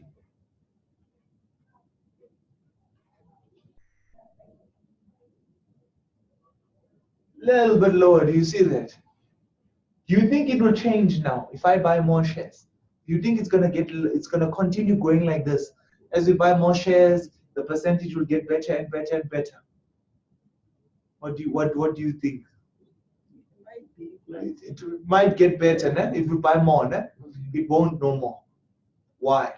These brokerage fees have started to change now, which means they are also increasing now as we buy more shares now. So this percentage will not get better than this. Earlier on, when we bought 50 shares, the commission fees were still 60. As we bought more, they were still 60. As we bought more, they were still 60. Which means what? We are making more profit, but the fees are remaining the same. That means we are making the trade better, right? But now we have reached a mark where we are overexposing that 30%, minimum 30% in and out. So now it's starting to change because we are buying a lot of shares now. So even if I buy 1,000 shares, this will stay the same because these will follow as well. Do you want to see? I'll show you. So if I put 1,000 quantities there, watch the percentage in the ratio. Did it change? It didn't. Why? Do you see the fees are following? They're not staying 60 now. They're following as you're buying more shares. You have passed the barrier of the minimum. You have bought more than that. So now the fees will not get better. The best you can get this trade is at 70 shares going up. That's what I use. I look for, if I buy 50, I look for if this is changing. Do you see that? If it's not changing, then what does it mean? I can still buy more to better the trade. But as soon as it starts to change as well, now I know, oh, this is as good as I can get this trade. This percentage will not get better. But will it get better now if I buy more? Yeah. Yes, because it's 60 Rand, which means it hasn't changed. So if I buy maybe 60, that 47 will get better because the fees that is still 60. Do you see that? Which means I can do what again? Buy more to get it better. Until I see this one start changing. Like when I bought 70. Oh, where am I putting it?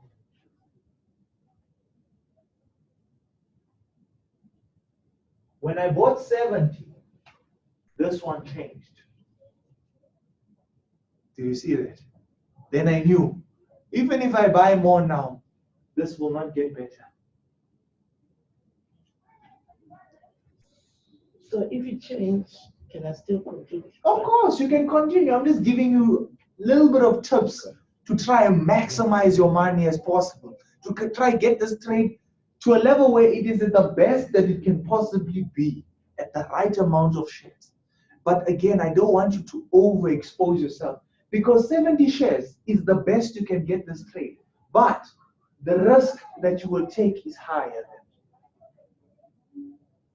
Remember when we bought 50 shares, it was losing 474.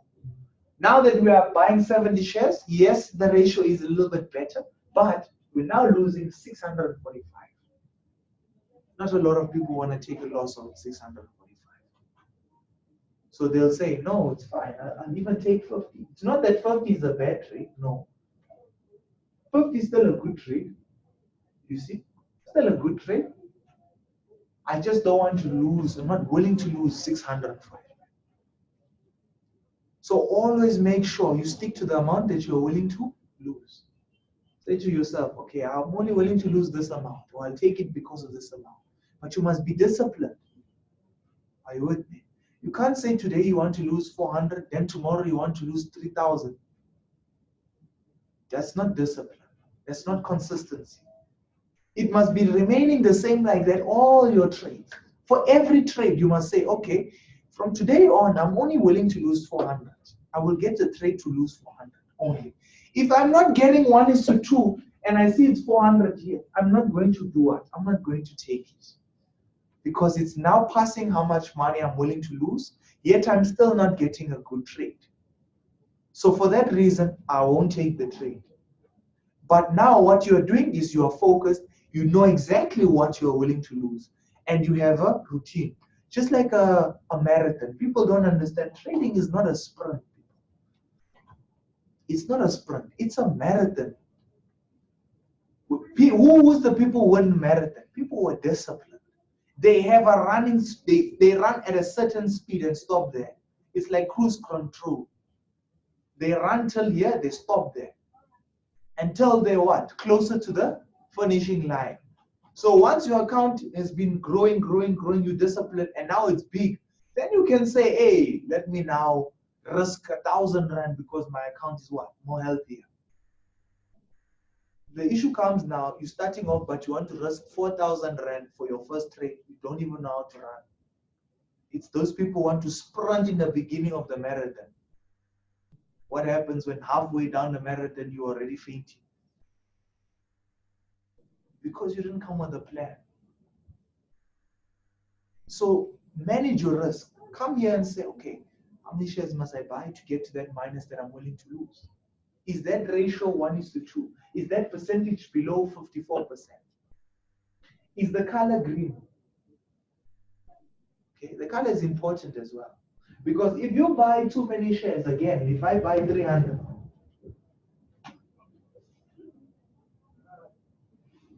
this is fine. 1:2, the best I can get the trade, but look at the color.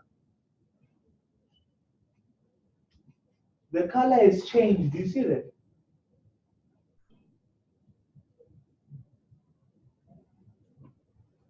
And we can't even afford it anyways. But do you see that?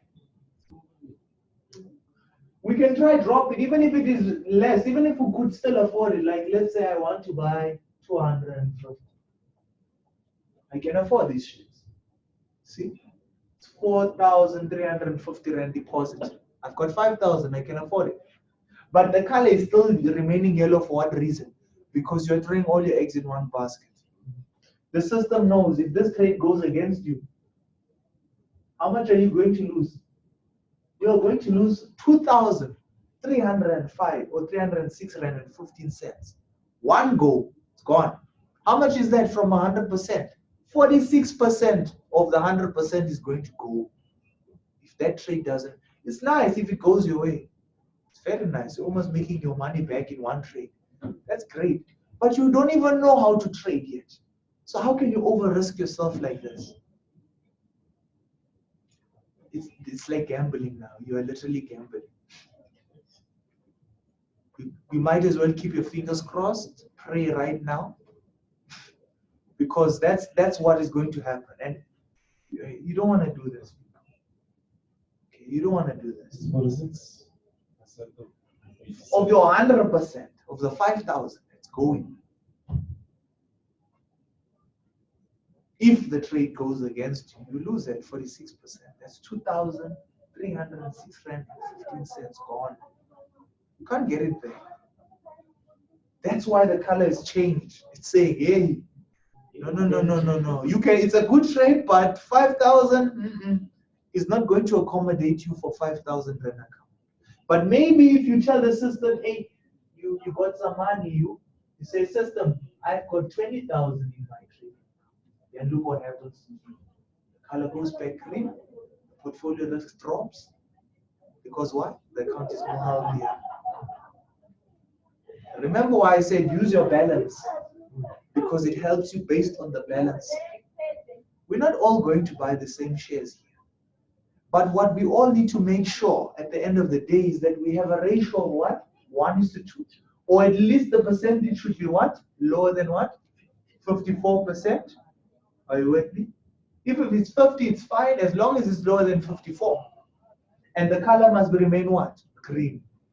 That's the only thing. If we all have that, then I'm happy. Then I know you are maximizing this trade. That's all I look for. That's all you should look for. See? So even if you don't, maybe even today, if you get an SMS and you haven't placed trades, go to the risk calculator. Practice with it. Play with it. See where does it change color. When does it become a good trade? Because this company, let's stick in our name.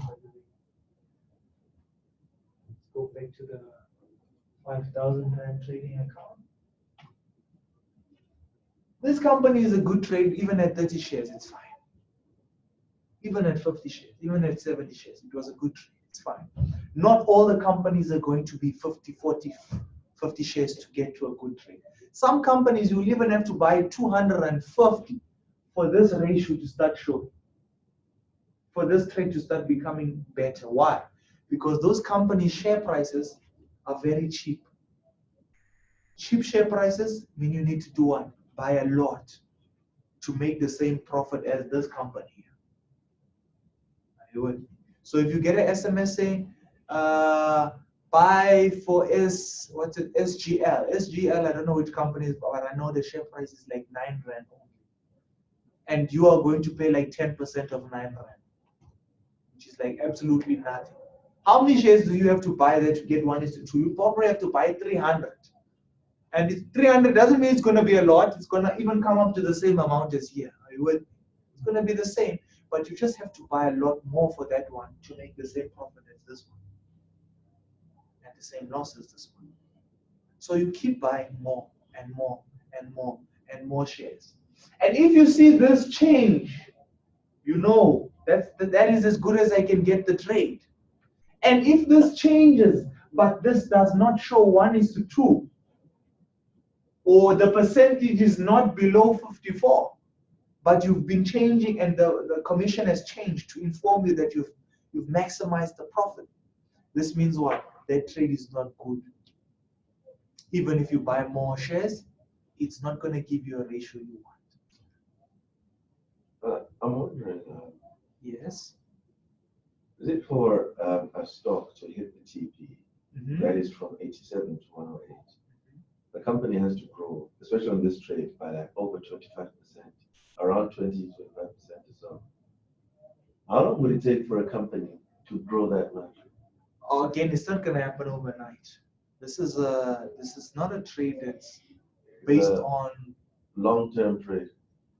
Well, not long-term. Remember, it's not that far off from hitting that percentage. It's possible that in a daily you can see companies go 3%, 4% up without any news. So maybe if it does well, it all depends. Even now as we speak, this could happen now. Something can just come out now in the news that company can rise 30% up in one day. Aspen itself dropped today, not even yesterday, 30%. Aspen. Easily, no news, nothing. Just dropped 30% down.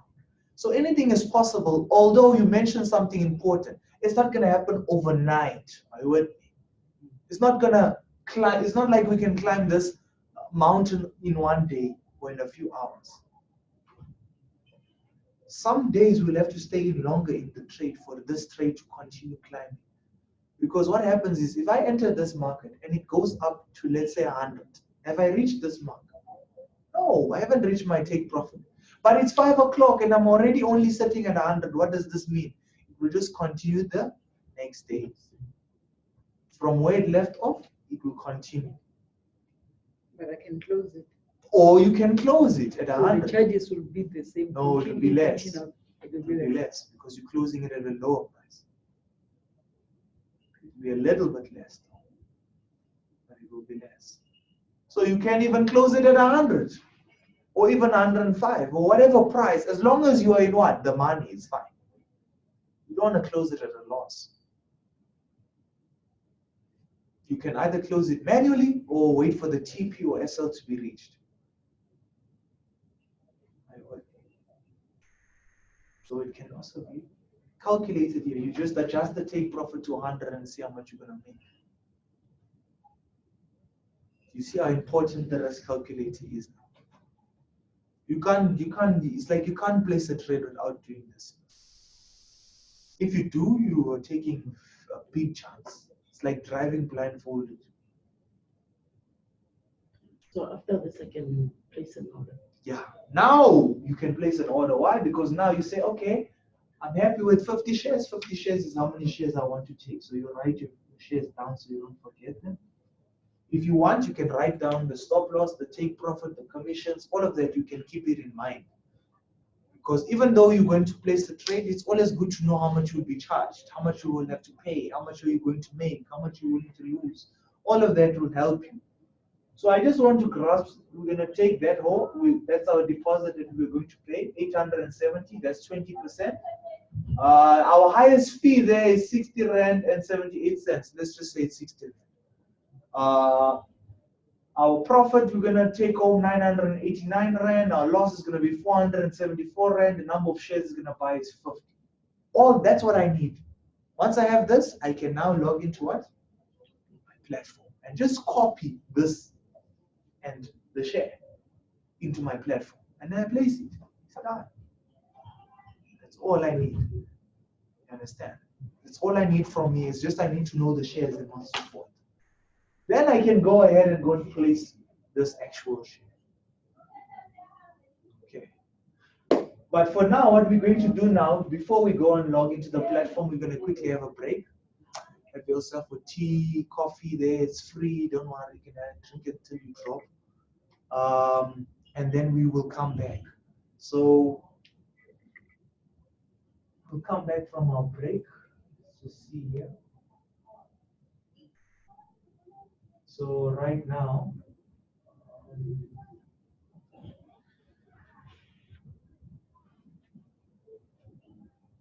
you want to have a 20-minute break?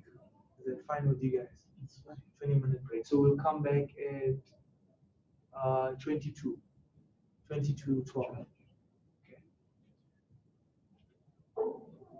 22:12, we'll resume the class. So please join us, guys, on Zoom as well as we come back from our break.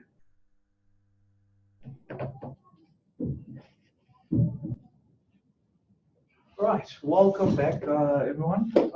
So now our next step from here is what? The platform. So we're going to log into the platform, but I'm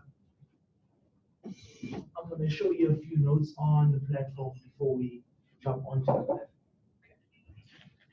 So let's log out of here. And we're going to open up our MT5, our MetaTrader 5. And this is basically our system open, up and running now. I'm going to close every single thing and I'm going to start from scratch. I want you to see what important panels you need. So I'm going to close all of this. Using these X's here, do you see this X here that says close? Please don't click on it though when yours is up and running. Because this is what happens when you click on it. It disappears. It closes the panels. Do you see that? So at the moment, currently now, I've got the MetaTrader, but I've got no panels that I need, no panels that I see there. It's completely grayed out. Can you see there? So because it's grayed out, I don't have the market watch. I don't have the toolbox. I don't have the navigator. I don't have the chart. The only thing I have so far, as I can see, is the menu bar at the top. Can you see right at the top, there's icons there? We call this the menu bar. Can you see that? So the menu bar is mostly for shortcuts. If you want shortcuts, if you want to place trades, you can use the menu bar. But right now, I'm missing important panels. Now, the first thing you normally do when you log in is you want to do what? You want to add the company MTN so that you can trade on it, right? So how do you add a company? You first need to have a market watch. It's called a market watch. I don't have it now, but I'm supposed to have it. Are you with me? So how do I add it back? So I look at view. Do you see where view is? Yes. Click on view. And there are all the panels there. And I need to add something called the market watch. Just to remember something like a watch. So you can watch the share price. So it's called the market watch. Here it is. I just click on it. Now I've added a market watch. What is the market watch? It basically monitors the companies and tracks their share price. It shows you where they're currently trading at. Where's the share price now? How much volume is the share price at, or the company at? All of this information can be tracked by what? The market watch. If you don't know the name again, it shows at the top there. Do you see that? Market watch, right at the top. Okay. Now, I want to add MTN. Is MTN on my symbols, on my market watch? Yes. It is, ne? Okay, it's the second last one. Do you see that?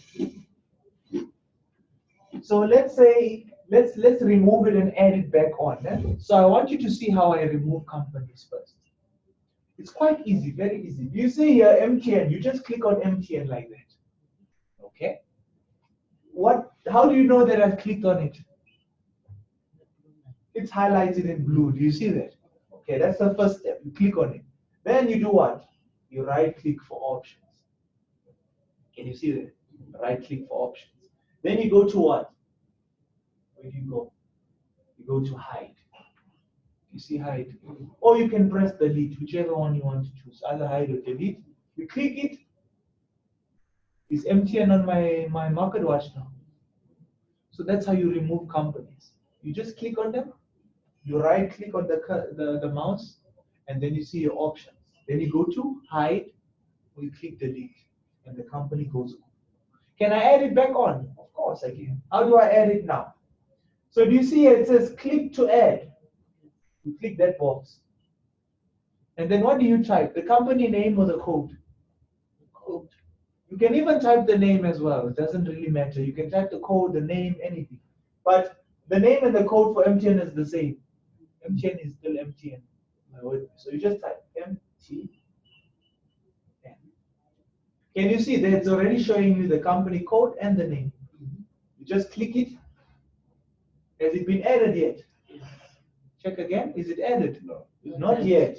So what do I need to do? What's my last step so that it can show in my market watch? I need to either press enter. You see on the keyboard enter, or that plus there at the end. You see on the left side there's a plus. Yeah. You can click that plus there. And there it's been added now. Can you see there's numbers now showing? So now it's only been added into the system. That's simply how you work it. And on the phone? I'm going to do that separately. I just want to do this. I'm also making a video. You see, I'm recording now. Oh. So that if people are using laptops, they can come and watch it like this. That's why. Then I will do a separate class for you guys. So that's basically how you add on the laptops. And you can add a maximum. You can add as many as you want. You can add all of them if you want. The nice thing about this market watch is that it automatically saves. Whatever you do, it is saved already. I don't have to click save somewhere or do something. It's already saved. But now, can I trade now? Can I place a trade now? Oh, I'm missing some other panels. Are you with me? Because this one is just showing me, yes, MTN. Do you see where it says bid? It's the buying price. It's saying, hey, there's the buying price. This looks like 9,219 rand. You see that? There's no way the share price can be that expensive. You'll never afford it. It is actually 92 rand and 19 cents. Can you see that? Why does it look like it's 9,219 rand? It's because they can't put commas. You can't see the difference between the rand and the comma. They put it under one. But you just move the comma 2 decimals in front and then you put the comma there. And that's your rand. And that's your cents. Are you with me? So this bid is the buying price. The ask is the what? Is the selling price. Remember buyers and sellers? So if you are buying, which price do you look at? This one here. If you are selling, which price do you look at? That one there. You understand? This is the buying and the selling price. And this last, what is this last? It's the current price. It's where the market is where? Currently, right now. It will refer to as the last, the current price. What is high and what is low? So high is the highest that the share price has gone up for the day. Low is the lowest the share price has gone down for the day. Okay, so in other words, the best performance and the worst performance. What is about volume? What is volume? It's the number of shares. The buyers and sellers are included into the volume. Are you with me? It's the total amount of shares that are being traded with in that company. It's the volume. If you want to add columns, because some people don't have an opportunity to add these columns here, what you can also do to add them, you come here, anywhere to the top here, and you right click for options. Okay. If you go to the bottom, there it says columns. Can you see that? You tick the ones that you want, which is last, high and low, and volume. Are you with me? And if you trade Forex, you can also check the spread. Are you with me? So these are the ones you tick so that they appear here at the top. Because if you don't tick them, they won't show there. Are you with me? So that's all you need to know so forth about the market watch. How to add companies, how to remove companies. Take note, it automatically saves. There's no maximum amount of companies you need to add here. What else? You can add columns. You can even place a trade here. You can place a trade. You see MTN. I click on MTN. You see it goes blue again. You right click. What does it say at the top? New order. That's where you place trade by the new order. But before I place the trade, I want to make sure all the other panels are also there. So that I can see what's going on in MTN. I can't see anything because there's no even chart. Can you see that? So how do I get a chart? Let's see if I can go back to view. Let's click view. Let's see. So we are missing what else? So we've got the market watch. No? The next one we are missing is called the navigator. So let's click the navigator. There's the navigator. It's been added to the system. Are you with me? Let's go to the next one. What else are we missing? We're missing the toolbox. It's called the toolbox. Click on toolbox. Here's your toolbox. These are for your trades. It's now showing. Do you see that? But I'm still missing a chart. Let's see if I can add the chart. Charts bar? No, that's not the one. Data window? No. Strategy tester? No. Chats? Is it chats or charts? That's chats. Oh no. So it's not here. Do you see that? You can't get the charts here. So what I figured out is you can't get the charts there because it is called a chart window when you want to add the charts. So watch how you can do this. You see MTN, eh? You click on MTN, you right click again. You'll be right clicking a lot because most of the options are when you right click. New order is to do what again? To place a trade, eh? To place an order or place a trade, right? That's not what we want to do now. We want to do what? Open a chart. Eh? So do you see below there it says what? Chart window. You click on chart window. Now it's starting to show a chart. Can you see that? But why is it still grayed out here in the edges? Do you see that? And it looks very unneat. You see? What you can do is, you see this full screen here? You can click that maximize. And then it fills up the space. Now it looks much better. Do you see that? This is my setup for MetaTrader on the laptop. On the cell phone, don't have to worry. It comes standard set up already. So it's just the laptop you must know how to set up these panels. I will. So I've discussed your market watch, how to add and how to remove, right? You all understand that. Eh? Let's talk about the chart now. How do I change MTN? You see that at the top it says MTN. This is the company that I'm currently sitting on in the chart. It's MTN.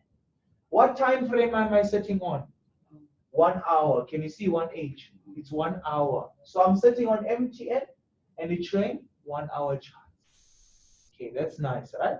But how do I change? Let's say I click on AMS. Did it change? Did the chart change to AMS?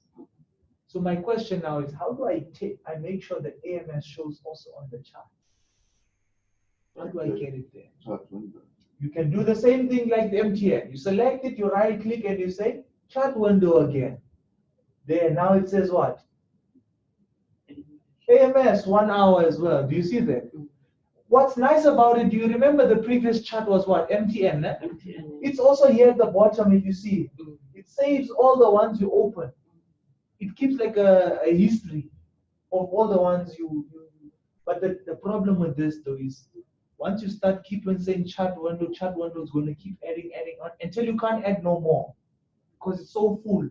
Are you with me? So what I found another way of doing this is I can add a company without adding windows and adding them at the bottom here, making them too much. Are you with me? How do I do that? So let's do it with ShopRite. Can you see I'm on AMS right now? Ne? Watch. There's how many at the bottom? 1, 2. Ne? Okay. I'm going to add ShopRite without adding another panel of ShopRite. So how do I do it? I go to ShopRite. You see it's highlighted. But this time, instead of right-clicking and say chart window, I drag it. You know, like how you drag icons. I drag it like this. You see there's a little box below. Do you see that box by my cursor? I'm going to drop it now. Watch what happens to the chart. It changed. Do you see that? It changed to what? ShopRite, because that's the company I dragged. Did it add another panel? No, it's still 2. But which panel disappeared? AMS. It's no more there. It's now MTN and ShopRite. So there's 2 ways of doing it. You can select, right click and say chart window, or you can just click on it and drag it and drop it. Are you with me? That's 2 ways of doing it. Now in the charts, the charts are very important, especially when you start getting more advanced, because you're going to learn how to change the time. Can you see this time is 1 hour? You can change it. You don't have to set on 1 hour. You can set on 5 minutes, 1 minute, 15 minutes. But do you want to set on a chart of 1 hour? No ways, because you will have a heart attack. Are you with me? Every 60 seconds, you will see the share price doing this. Then you don't even know where it's going. So don't sit on 5 minutes. Don't sit on 15 minutes, 30 minutes, 1 hour. When you trade CFDs, we sit on 1 day. You set on time of 1 day. You see that? It's daily chart. Now this is 1 day's performance. Can you see that? Then you can use the menu bar for that. The shortcut, the menu bar. Or you can also do what? Right click in the charts. Come here, you right click, then you say time frames. You see time frames. Here's all your times. You can change the times here. 1 minute, 15 minutes, daily, weekly, monthly, you can do it. Change the time. What about the style? Can you read this chart nicely? Do you like the style? It's called a bar. I don't like it. It looks very confusing. Like I don't know what's going on here. I can see it's going up, but I can't tell where it's currently at now. Are you with me? So what I can do is I can change the style over here. Do you see that? I can go for the line. It's a little bit better. Do you see that? I can go for the candle. I can change the style. I can change it here at the top, or I can change it here. You see that? Just right click in the charts and you will see that. Preferably, I like the bar. It's much more better for me. Can I tell you why? Because some people like the line, but I like the bar. Do you know why I like the bar? I mean, not the bar, the candlesticks. So what time am I sitting on now? Daily. Do you see that? So which means, if I zoom in, how do I zoom into this chart? Because I want to show you this candle, but zoomed in. How do you zoom in? You see this? That's here. Zoom in. Do you see that? Click there. Click there again. Do you see that? You can also use it here as well. Where is it? Zoom in and out. Do you see that? But it seems I can't zoom in more than this because it's blurred out. Do you see? So can you see this candle here? That is when? That's today. That's right now. This little candle in front, the one in front is today. This one here is when? When do you think this candle is? Yesterday. Yesterday is Sunday. Oh, Friday. Yes, it's Friday. Remember, Monday to weekend. Friday. Weekend, the market is also closed. It's also on Yeah. holiday. Ne? So this is Monday. That's today. This is Friday. You say I can count the days. Days, yeah. So I can tell you Friday it closed positive. Today it's what? Negative. Which company is this? ShopRite. I can see that. Do you see that? I can see the performance. Now I don't like the way the candles are showing because they don't make it easy for me to read. So what I can do is I can change the properties as well. How do I do that? I right click on my charts and I look for something called properties. Click on properties and I can change these colors of the candle to the ones I want. So I want to change the colors of the candle. So let's go to the candle style. There's it, bull candle. What's a bull candle?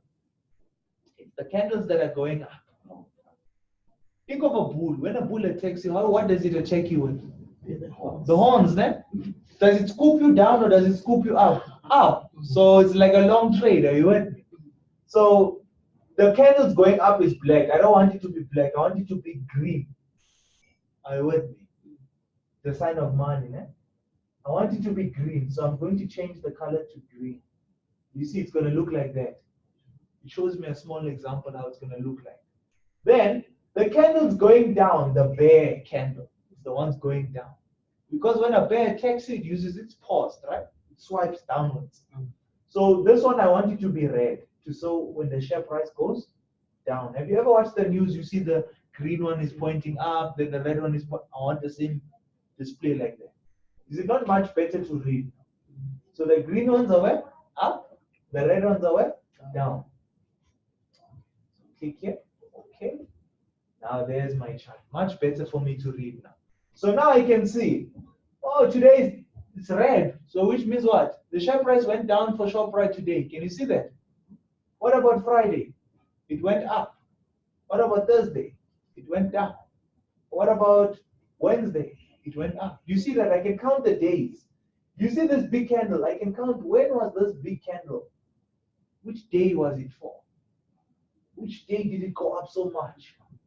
Can you see that? I can see the volatility. Can you see this on a line? No. No. You can't see which day it was doing well, which day it was. That's why I don't like the line. The line I only use for support and resistance, which you will learn in the technical analysis. But I prefer the candle to tell me how the daily performances was and how volatile the market was. So you can change the colors on the charts. You can change the background. You can even put your picture at the background.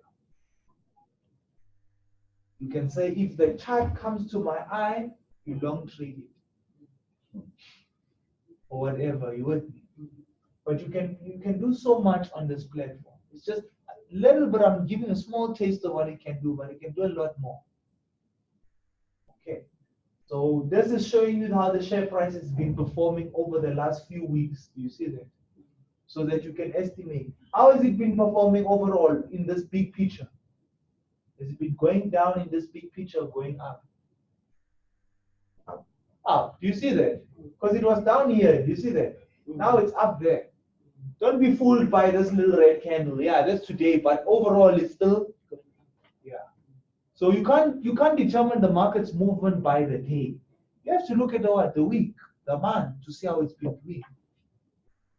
It's like if you look through a magnifying glass where you're looking at an insect, you will not tell which insect it is if you're zoomed in all the way to the skin.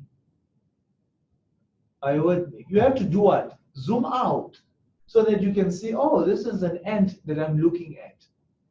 Same applies when you trade the markets. Are you with me? That's exactly what you're looking for in the markets. Okay, no problem. Okay, so far we talked about what? The market watch, how to add and remove companies. We talked about the company share price movement up and down. Now I'm going to do the most important one today, the one that we're all here for. How to place a trade. So I showed you one way. You can go where? To the market watch, click on MTN, right click and then say new order. Or you can click here at the top. It also says new order. Or you can go to the charts, click here and say trading, new order. There's a lot of ways you can trade. If whichever one you remember is the one you must use. If you think it's best, if you just come here and you click here, you can click there. It's better. Click there, and this is what happens. This thing here is where you're basically going to execute your trade. Are you with me? So the first company it's saying ShopRite. Is that the company I want to place a trade on? No. No, what company do I want to place a trade on? MT. So I'm going to click on this arrow here pointing down. Do you see that? Because it is linked to what? It's linked to my market watch. So I've added MTN. Do you agree with me? Yes. So it should be somewhere here. There it is, the last one. I click on MTN. You see that? You double click, not click once, then you double click on it and it gets added. You see now it's MTN. So I'm sitting on the correct company. Now I can start. The question is, where is the market right now? Don't worry about these prices because those prices are valid for the SMS, but it doesn't tell us where the market is. If you want to see where the market is, you look at these two prices here. Do you see these ones here at the bottom? Yeah. That's where the market is now. As we are speaking is now. This is an old SMS, but we're using it as an example. So did the SMS say we must buy or sell? Buy. So we're going to look at this price above the buy. Do you see this price? This is the price where the market is trading at right now. Let's see if you know what price is this. What price is this here? 91, 93. Yes, 91 Rand and 93 cents. Are you with me? It's not 9,193. They can't put a comma again, remember? That's why it looks like that. But it's 91 Rand and 93 cents. What did the SMS say we must buy at? 87. 87. So my question to you now is, do you still want to buy it at 91 Rand 93 cents?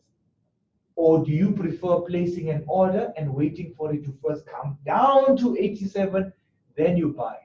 Which one do you want to do? Just to wait until it comes To the right price, ne? So you want to rather wait for the market to get to the right price and then you enter, right? Because if you enter here, it means you are going to make less profit and you are going to lose more money. If you go to the finance minister now, we can do it now. The risk calculator. And you adjust the entry from here. Do you see it's a good trade at 50 shares? You see the ratio? 1:2 is below what? 54, ne? Let me adjust the entry to where it's trading at now. 91 Rand 98. Ne? Watch what happens to the ratios.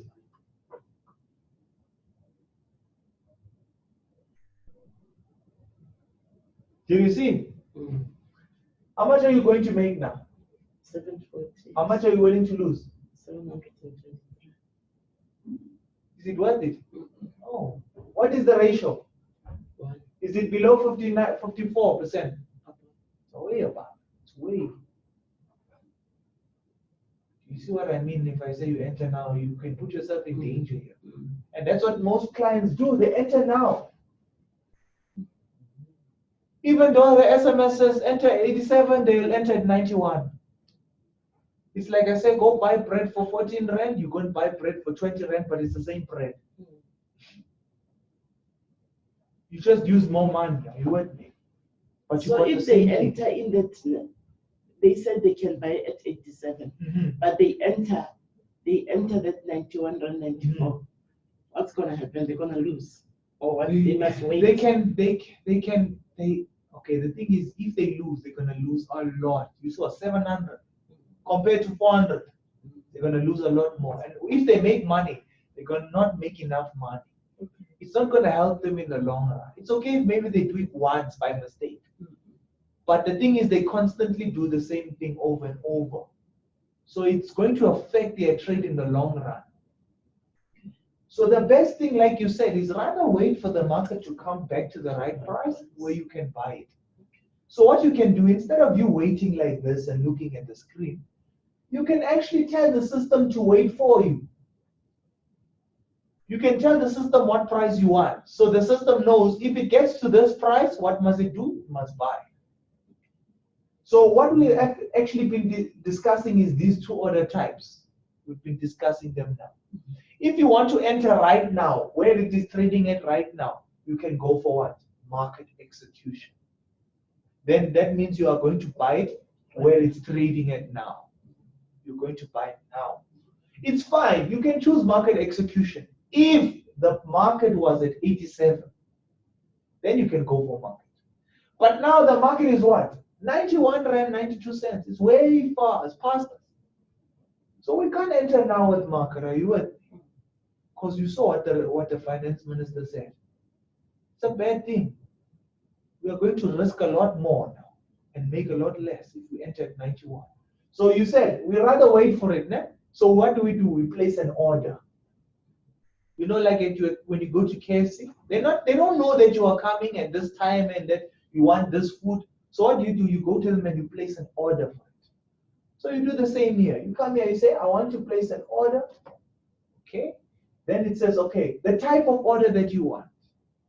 So let's click here and let's see all the orders. Ooh, there's so many. Do you see that?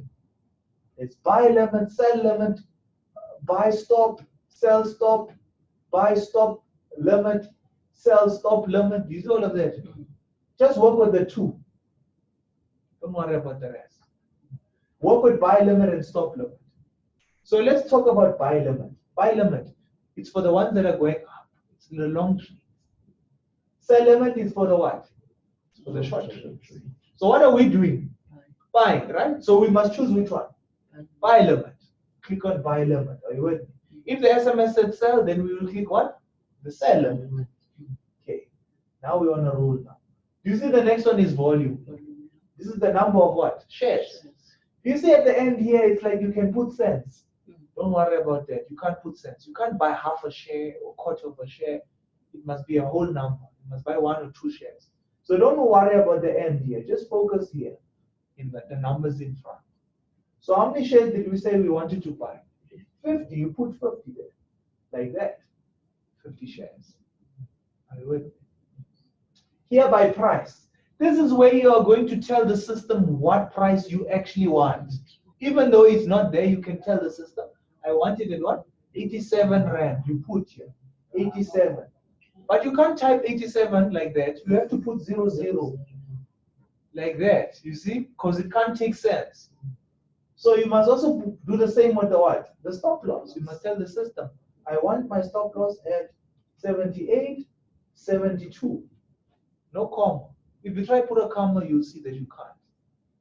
You do the same with the take profit. You type it out full. Like it was one whole number. 00. You see that? So what have I done so far? I've selected pending order. I'm going for buy limit because the SMS says buy. I put what? 50 shares because I calculated it where? In my risk calculator. I put in what? The entry price, which is 87 Rand. Where did I get this price from? The SMS. And I did the same with the stop loss. And I did the same with the take profit. I'm almost finished now. The only thing I need to tell the system is my expiration, which is the expiry date. Do you know that I can tell the system how long I want it to wait for 87 Rand? I can tell the system, hey, don't wait longer than a day. Or, hey, wait 90 days for this price. That's where I can choose it here. So if you go for GTC, good till cancel. That's normally what it means. Good till cancel. GTC. Good till cancel. Please, it means that you're going to wait like 90 days, 3 months for 87 Rand. When you put the GTC. Yes, when you put the GTC, you are going to wait 3 months for the market to get to the price you want. Too long, né? So it's an option though, but please don't choose it. How long is the trade idea valid for? Today. 1 day. So you must go for what? Today. So that means if you are not in the market, if this market does not get to this price that you want, by the end of today, it must cancel the order automatically and give you your money back with no fees, charge, no fees, nothing. You get your money in full. So it needs to trade by the end of today. That's what you are saying. It needs to be in the market by the end of today. Because if it's not, then it will cancel.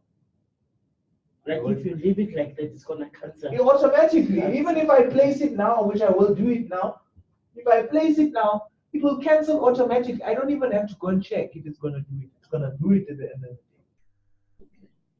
And I'll even be able to see when it's canceled. Or if it's still in waiting, I'll be able to see it. I'm gonna show you now. I want to place it now. But you understand so far what we've touched on there. Most of the time, it's going to be the pending order. Are you with me? Majority of the time, it's going to be what? The pending order. The only time you can go for market, people, the other one, the market execution, is if the price of the SMS and the price of the market are the same. I tell you to buy at 87 and it is at 87. You can go for market. Are you with me? Because it's the right price. Or if it is 10 cents away from the SMS, it's still okay. You can still enter a market. It doesn't have to be identical. I would. It can be 87 rand and 2 cents. It's fine. It's only 2 cents difference. You can still go for market. Or 87 rand and 5 cents. Or 10 cents. It's fine. Nothing more than 10 cents. If it becomes more than 10 cents, that ratio that you are receiving, it will start changing. It will start changing. So make sure it's not very far away from the SMS. Like 1 rand, 2 rand is very far. It's not like your 1 rand that you buy chappies. So the 87 rand you see on the charts. You see it here. Here's the. You see the 87 rand must be here.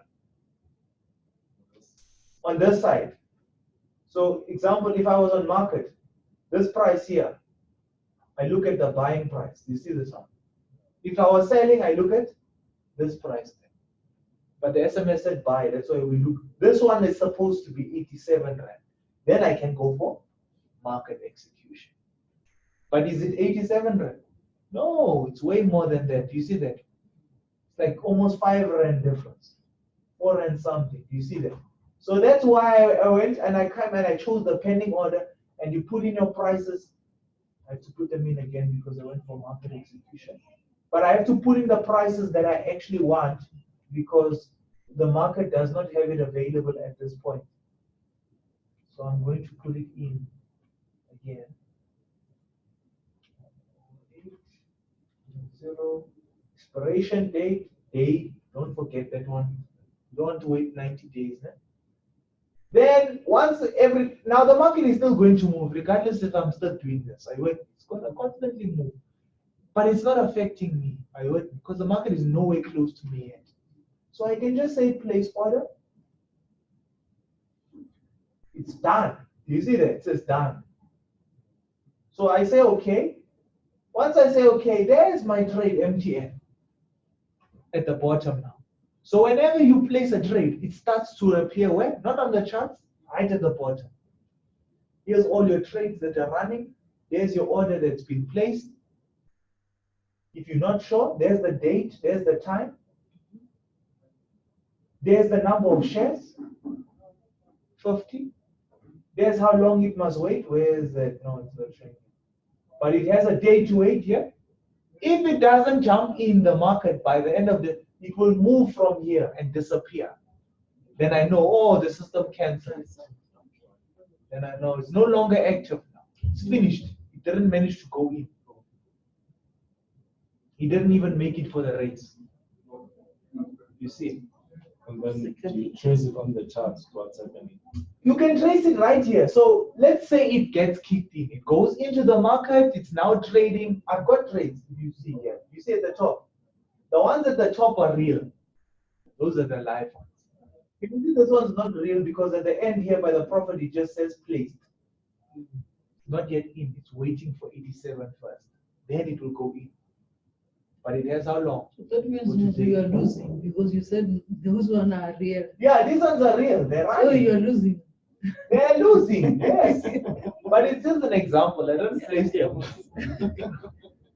They're losing, but I haven't lost a cent. Even though you see minuses there, I haven't lost a cent. Why? Have they closed? No, no. So there's no money that needs to be done. They didn't hit the stop loss. They didn't lose a cent. So they are running at a loss here, but I haven't lost. My balance still remains the same as when I started. I would. Don't be fooled by what you see here. Even if it's profit, it doesn't mean it's money that's in my account. It just means right now the trade is going my way. Until I take the loss or I take the profit, then it affects my balance. I would. Then it's a different story. If I must come now and say, close the trade myself, then I will lose this minus. Or whatever I'm making, I will make that profit. I would. But I will show you how to do on the amount that you placed. No. It will close. Remember, it will close it at whatever minus or positive you're sitting on. It's already tracking the trade for you to tell you if the trade is going your way or not. For example, let's look at the first company. You see the first one at the top. Which one is it for? FSR, that's first rand. Are you with me? I placed this trade when? The 4th of March. We are now on the 11th. Are you with me? So it's been some time I've been in this market. But it's fine. I bought, can you see? I entered at how many shares? 100 shares. At what price did I enter? Let's see if you know which number that. 62 rand 80 cents. Né? There's my stop loss. It's already there. You see there. There's my take profit. Can you see it's already there? Where is the market right now for first rand? 62 rand 30. Where did I enter? 62 rand 80. So it's difference only by a few cents. Are you with me? 50 cents only different. But from that 50 cents, I'm losing how much? Why? Because I bought 100 shares. Are you with me? I bought 100 shares. So I'm losing that 50 rand. You see that? Okay. So it hasn't hit my stop loss. Can you see there's the market? There's my stop loss at 59. It's only at 50. It's only at 62. It never got to the stop loss yet. Are you with me? So it's still trading. It still has an opportunity to recover the money and make money. The other one, let's check the next one. MRP, Mr. Price. Did a transaction. This one was even placed further. It was placed 03, the 1st of March. It was placed. There's the time. It was also what? A buying. 100 shares. It was buying at 221 rand. Stop loss at 200. Take profit at 235. Current market is 208 rand and 70 cents. Can you see that? This one is the one that's losing a lot. You see that? Why is it losing so much? Because where did I enter? 221 rand. I said buy at 221 rand. So it means it's going to go higher than 221 rand. It is currently where? Where is it now? 208. So it's gone down. Do you see that? By over, how much is it? By over like 8 rand something. Are you with me? So because of that, obviously it's in a minus. But has it hit my stop loss yet? Has it reached 200? No. So it still has an opportunity to recover the money back. You understand? This is probably what you're seeing now, but it might not be the outcome. It just means I must be patient. Wait for the market to reverse and come my way. You understand? And once it hits the take profit, then I made money. Does it close? Automatically it will close and I've made money and I've recovered the loss and I'm back in the money and I cover my fees and money goes into my account. I'm happy. So how can you withdraw the money out or what? Yes. Remember, if it closes automatically, it immediately goes to the balance. You don't have to still transfer it there or anything like that. The thing is, when you want the money from the trading account to your personal account, that's when you withdraw. But to say if the trade closes, it will automatically do that. It will put the money in the account. It knows your account, which account it is. So it will just go back to the account. So even if I want to withdraw, I can withdraw. Exactly. And take my money and go. Exactly. You can even manually close whatever profit you are in. So let's say you are making money now. You are in a trade, it's making money. Yeah. You're thinking to yourself, I'm happy with 1,000 rand. Yeah. I'm supposed to make 2,000, but I'll take 1,000 rand any day. You can close it right there and So how are say, you gonna close it? so how do you close it? Good question. So all you do is you select it like this one. Can you say I've selected it? Then you right click. Let's start at the top. New order. What is new order? It means you want to place another trade on top of the one you have. Yeah. So you want to enter again on the same company. We don't want to do that because you'll be charged more fees, another fee in again. So no, we'd rather not do that one. Below that it says what? Close position. Close position. So you click close position. I would. Then it gives you a last chance here to confirm. If you want to still close, do you see here it says close? Yeah. You can click close there, and immediately whatever money you are making, you will take it and it will disappear from here. And it's closed. Now you know it's done. The money went into your account, finish and clear. But don't do it when you're on a loss. Like this one is losing, you can't close it because then it will take money from the account. So you just leave it until it starts making profit. You see that?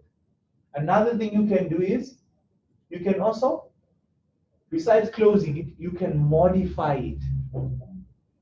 So what is modify? It means you want to adjust. So example, if I click here, I want to adjust the what? The stop loss and the take profit. I can adjust for free. They're not going to charge me. I can do it as many times as I want. I would. But it only applies to those that don't have a stop loss and take profit. If I already have it, I don't need to adjust nothing.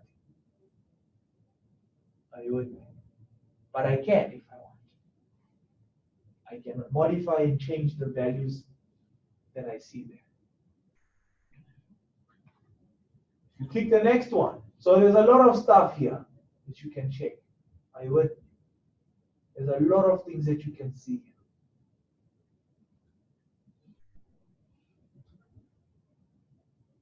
But the most important one is the one at the end, profit. Don't place the trade and look at it the whole day. You will have a heart attack. Because you will get emotional. It's like a roller coaster. Why? Because the trade will go up, you're making money, then it goes back down, minus again, then it goes back up, positive again. You're going to get emotional and you're going to be frustrated and you're going to just say close and you take a loss unnecessary.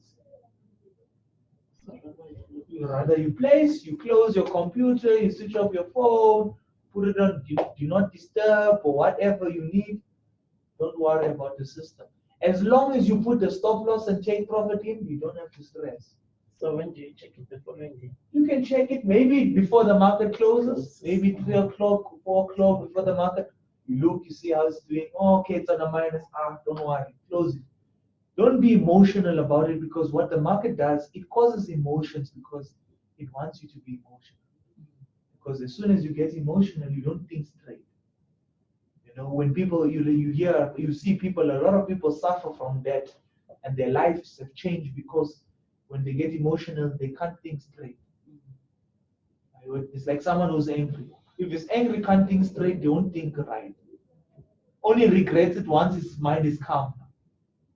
You see, same applies when you trade the market. Because you're stressing, you're worried now, your whole day is ruined now because you see a minus sign.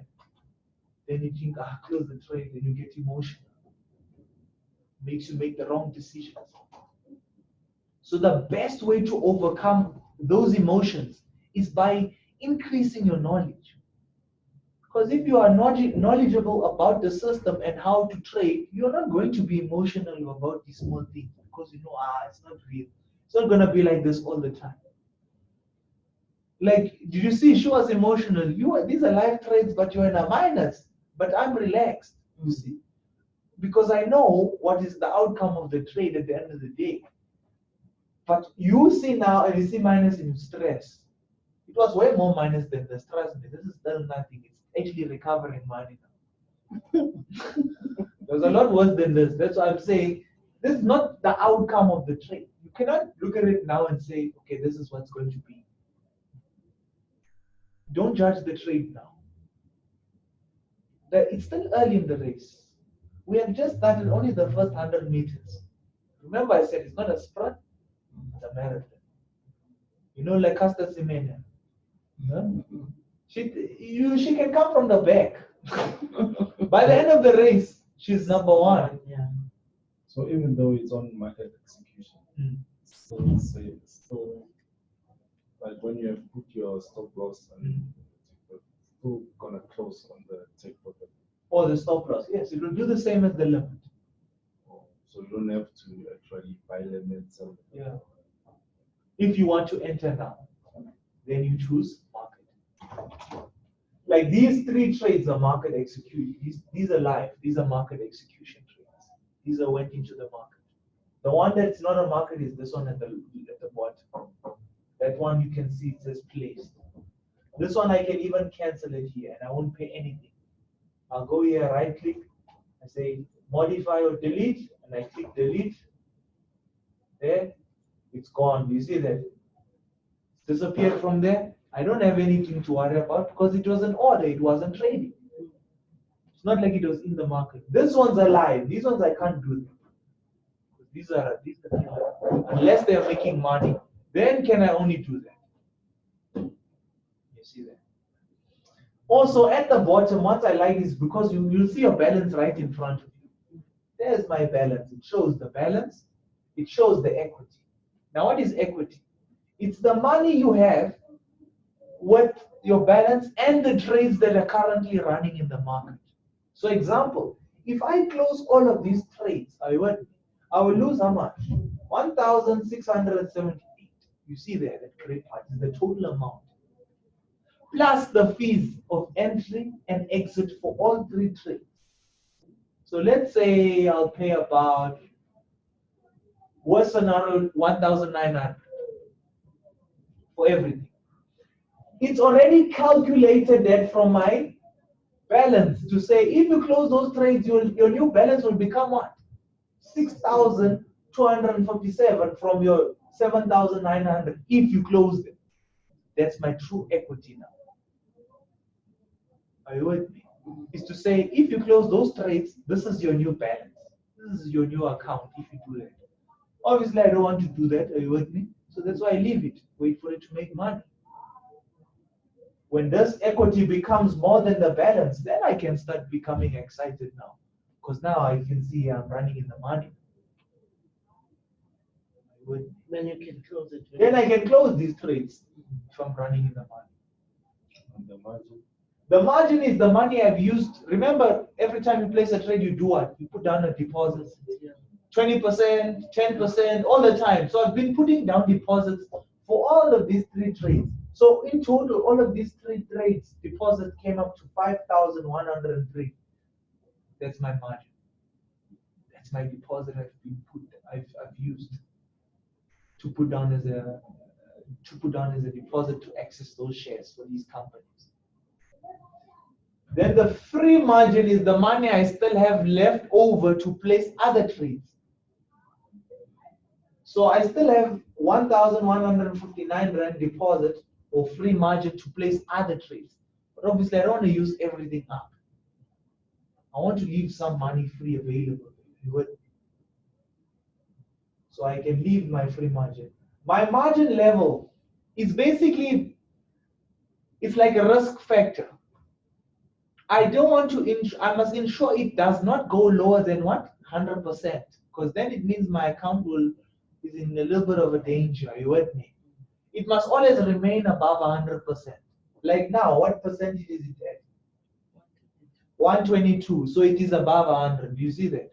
You'll even know this color will change red if it goes below. It's not that I'm losing. It's just it means that I don't have much money in my account to remain in those trades. Are you with me? So then the system wants me to say, listen, free up some margin. Leave some money in the account. That's why I left 1,161. It's money I have available to keep me in these three trades. Are you with me? So all of this is found at the bottom by the toolbox. You see that at the end on the left side, it says toolbox. Right at the bottom, it says trade. You see trade. Okay, that's what we're looking at now, the trade. Next to it is the exposure. Now this is interesting. Remember we said we're only paying what? 10% of the true value, 20%, we're not paying the full amount. But this exposure will show us the true amount, how much it really costs for those shares. So look how expensive it actually is. You remember how much I paid for all three companies, eh? 5,103 for all shares for all three companies. Eh? Look how much the first company actually really cost. Those 100 shares, they really cost, for FSR, they cost 6,280 rand. Just that first one is the true price. If you want to buy equity, that's what you would have paid for the first one. The second one, master price. Look at the true. For those 100 shares, how much does they really cost? 22,000. The next one, 8,700. In total, over 30,000 is the real value, but I only paid 5,100. But even though I paid 5,100, it's like I paid this amount, the full amount, because I'm going to make the full profit. Do you see that? So do you see how expensive equity is? It's very expensive. So exposure is the real amount that the shares will cost, or how much the real shares will cost you. Next to that is history. Let's go to history. I like history. History shows me the records of all the trades that were ever placed. If I placed a trade and it closed, then I was at work and I didn't see how it closed, if it did well or bad. I go to history. And then I see, oh, okay, that's how this trade closed. It closed at a minus, or it closed at a positive, or it closed at a positive. You see that? I can track those trades. I can see how all of those trades are doing. Under your history. It's like a report of all the closed trades. And you can pull it out for 20 years back if you want. This is how the brokers catch clients. When they say, I've used my risk calculator, but my balance is still down. So we say, okay, it's fine. Let's go to the report, the history. We pull out a history, we see there, oh, you bought 1 share, 2 shares, 5 shares. You can see it in the report. Or you trade for 5 seconds, it will tell me the time and the dates you were in, how long were you sitting in that trade. Then I can say, okay, maybe you bought the right number of shares, great. But then why did you stay in the trade for 5 seconds and then sell? In 5 seconds, the market didn't go anywhere. You didn't make profit. So why did you sell the shares? You see, all the mistakes will be able to pick them out by using the history. And you can also do it yourself by going to the reports. There, your history here at the bottom. So it's the trade. That's your trades that are in the market. Exposure, how much money it would really cost you. It's not really important because you didn't even pay that amount. Your history, very important. How did your trades do, in other words? All your closed trades, how did they perform? The news, this one's okay, but we don't really use it because some of the news is not in English. So don't worry about the news. Mailbox, very important. Why? You get your trade ideas on your mailbox. On your MT5, you get your SMSs on MT5. It's either in your messages or your mailbox. Like that, you see that? Here's the trade idea you're talking about. MTN. The 7th of March. You see that? All the trade ideas come through the mailbox. So the most important panels you need to be worried about there are just those 4, sorry. It's your trade, your exposure, not really too important, your history, very important, and then your mailbox where your trade ideas lie. That's all you want. Don't worry about all the others like your calendar, your company, your market alerts, your articles, and your journal. That you don't have to worry about. I want you just to focus on those 4 there. Okay. All right, then almost done. So basically now we're going to finish it off with the navigator. So the navigator is, you know what a navigator is. Now if you got it on your, it's like a GPS. supposed to show you what your route or whatever. Are you with me? This one is just supposed to show you whether you're in a live or demo. So you can actually see it here. It tells you your MT5, it says your account, and then it will say it's a demo account or it's a what? A real account. You can see there, are you with me? It shows you all your servers there. And you can switch. If you want a demo, you can switch to the live. If you also want to check, there's another way. You see right at the top there. It says Quick Trade Server Demo Account. Right at the top. Can you see that? Quick Trade Server Demo Account. You can see there if it's a demo or real account. And if you want to change, you click here. Like look here, see the balance this account. You click here. You say right click and then you say log into trade account. And there's my password. I've saved it. I just say okay. I'm already in the new one. Are you with me? Oh, this is the same one, sorry. Let me go and click another one. Let me show you this one. Log into this one here. This is a different one. Do you see that? You see. So you can switch the whole time between the two. Between the live and the demo. If you're not comfortable yet to play with the live, it's fine. Use the demo. Go practice on the demo. It's the same as the live. There's no difference. The only difference is the money. If you make money on demo, you can't withdraw it and go and buy something. It's just plays like Monopoly money. But what it does, it gives you the experience. It gives you the feel of how to place a trade, how to do it correct. So when you are comfortable now, you know, okay, now I can do it on my live. You're not gonna be struggling and one because you've been practicing on your demo all along. You just follow the same steps.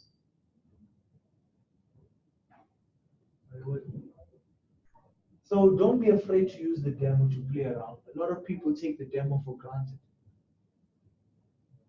Okay. But that's your platform, guys. That's all you need to know about your platform. I just advise you go home, practice, get the hang of it, and then you'll see. It won't be that difficult after all. Okay, I hope you guys enjoy the class. This is a MetaTrader on your platform, mostly laptops and your computer display. This is how it will look like. On the phone.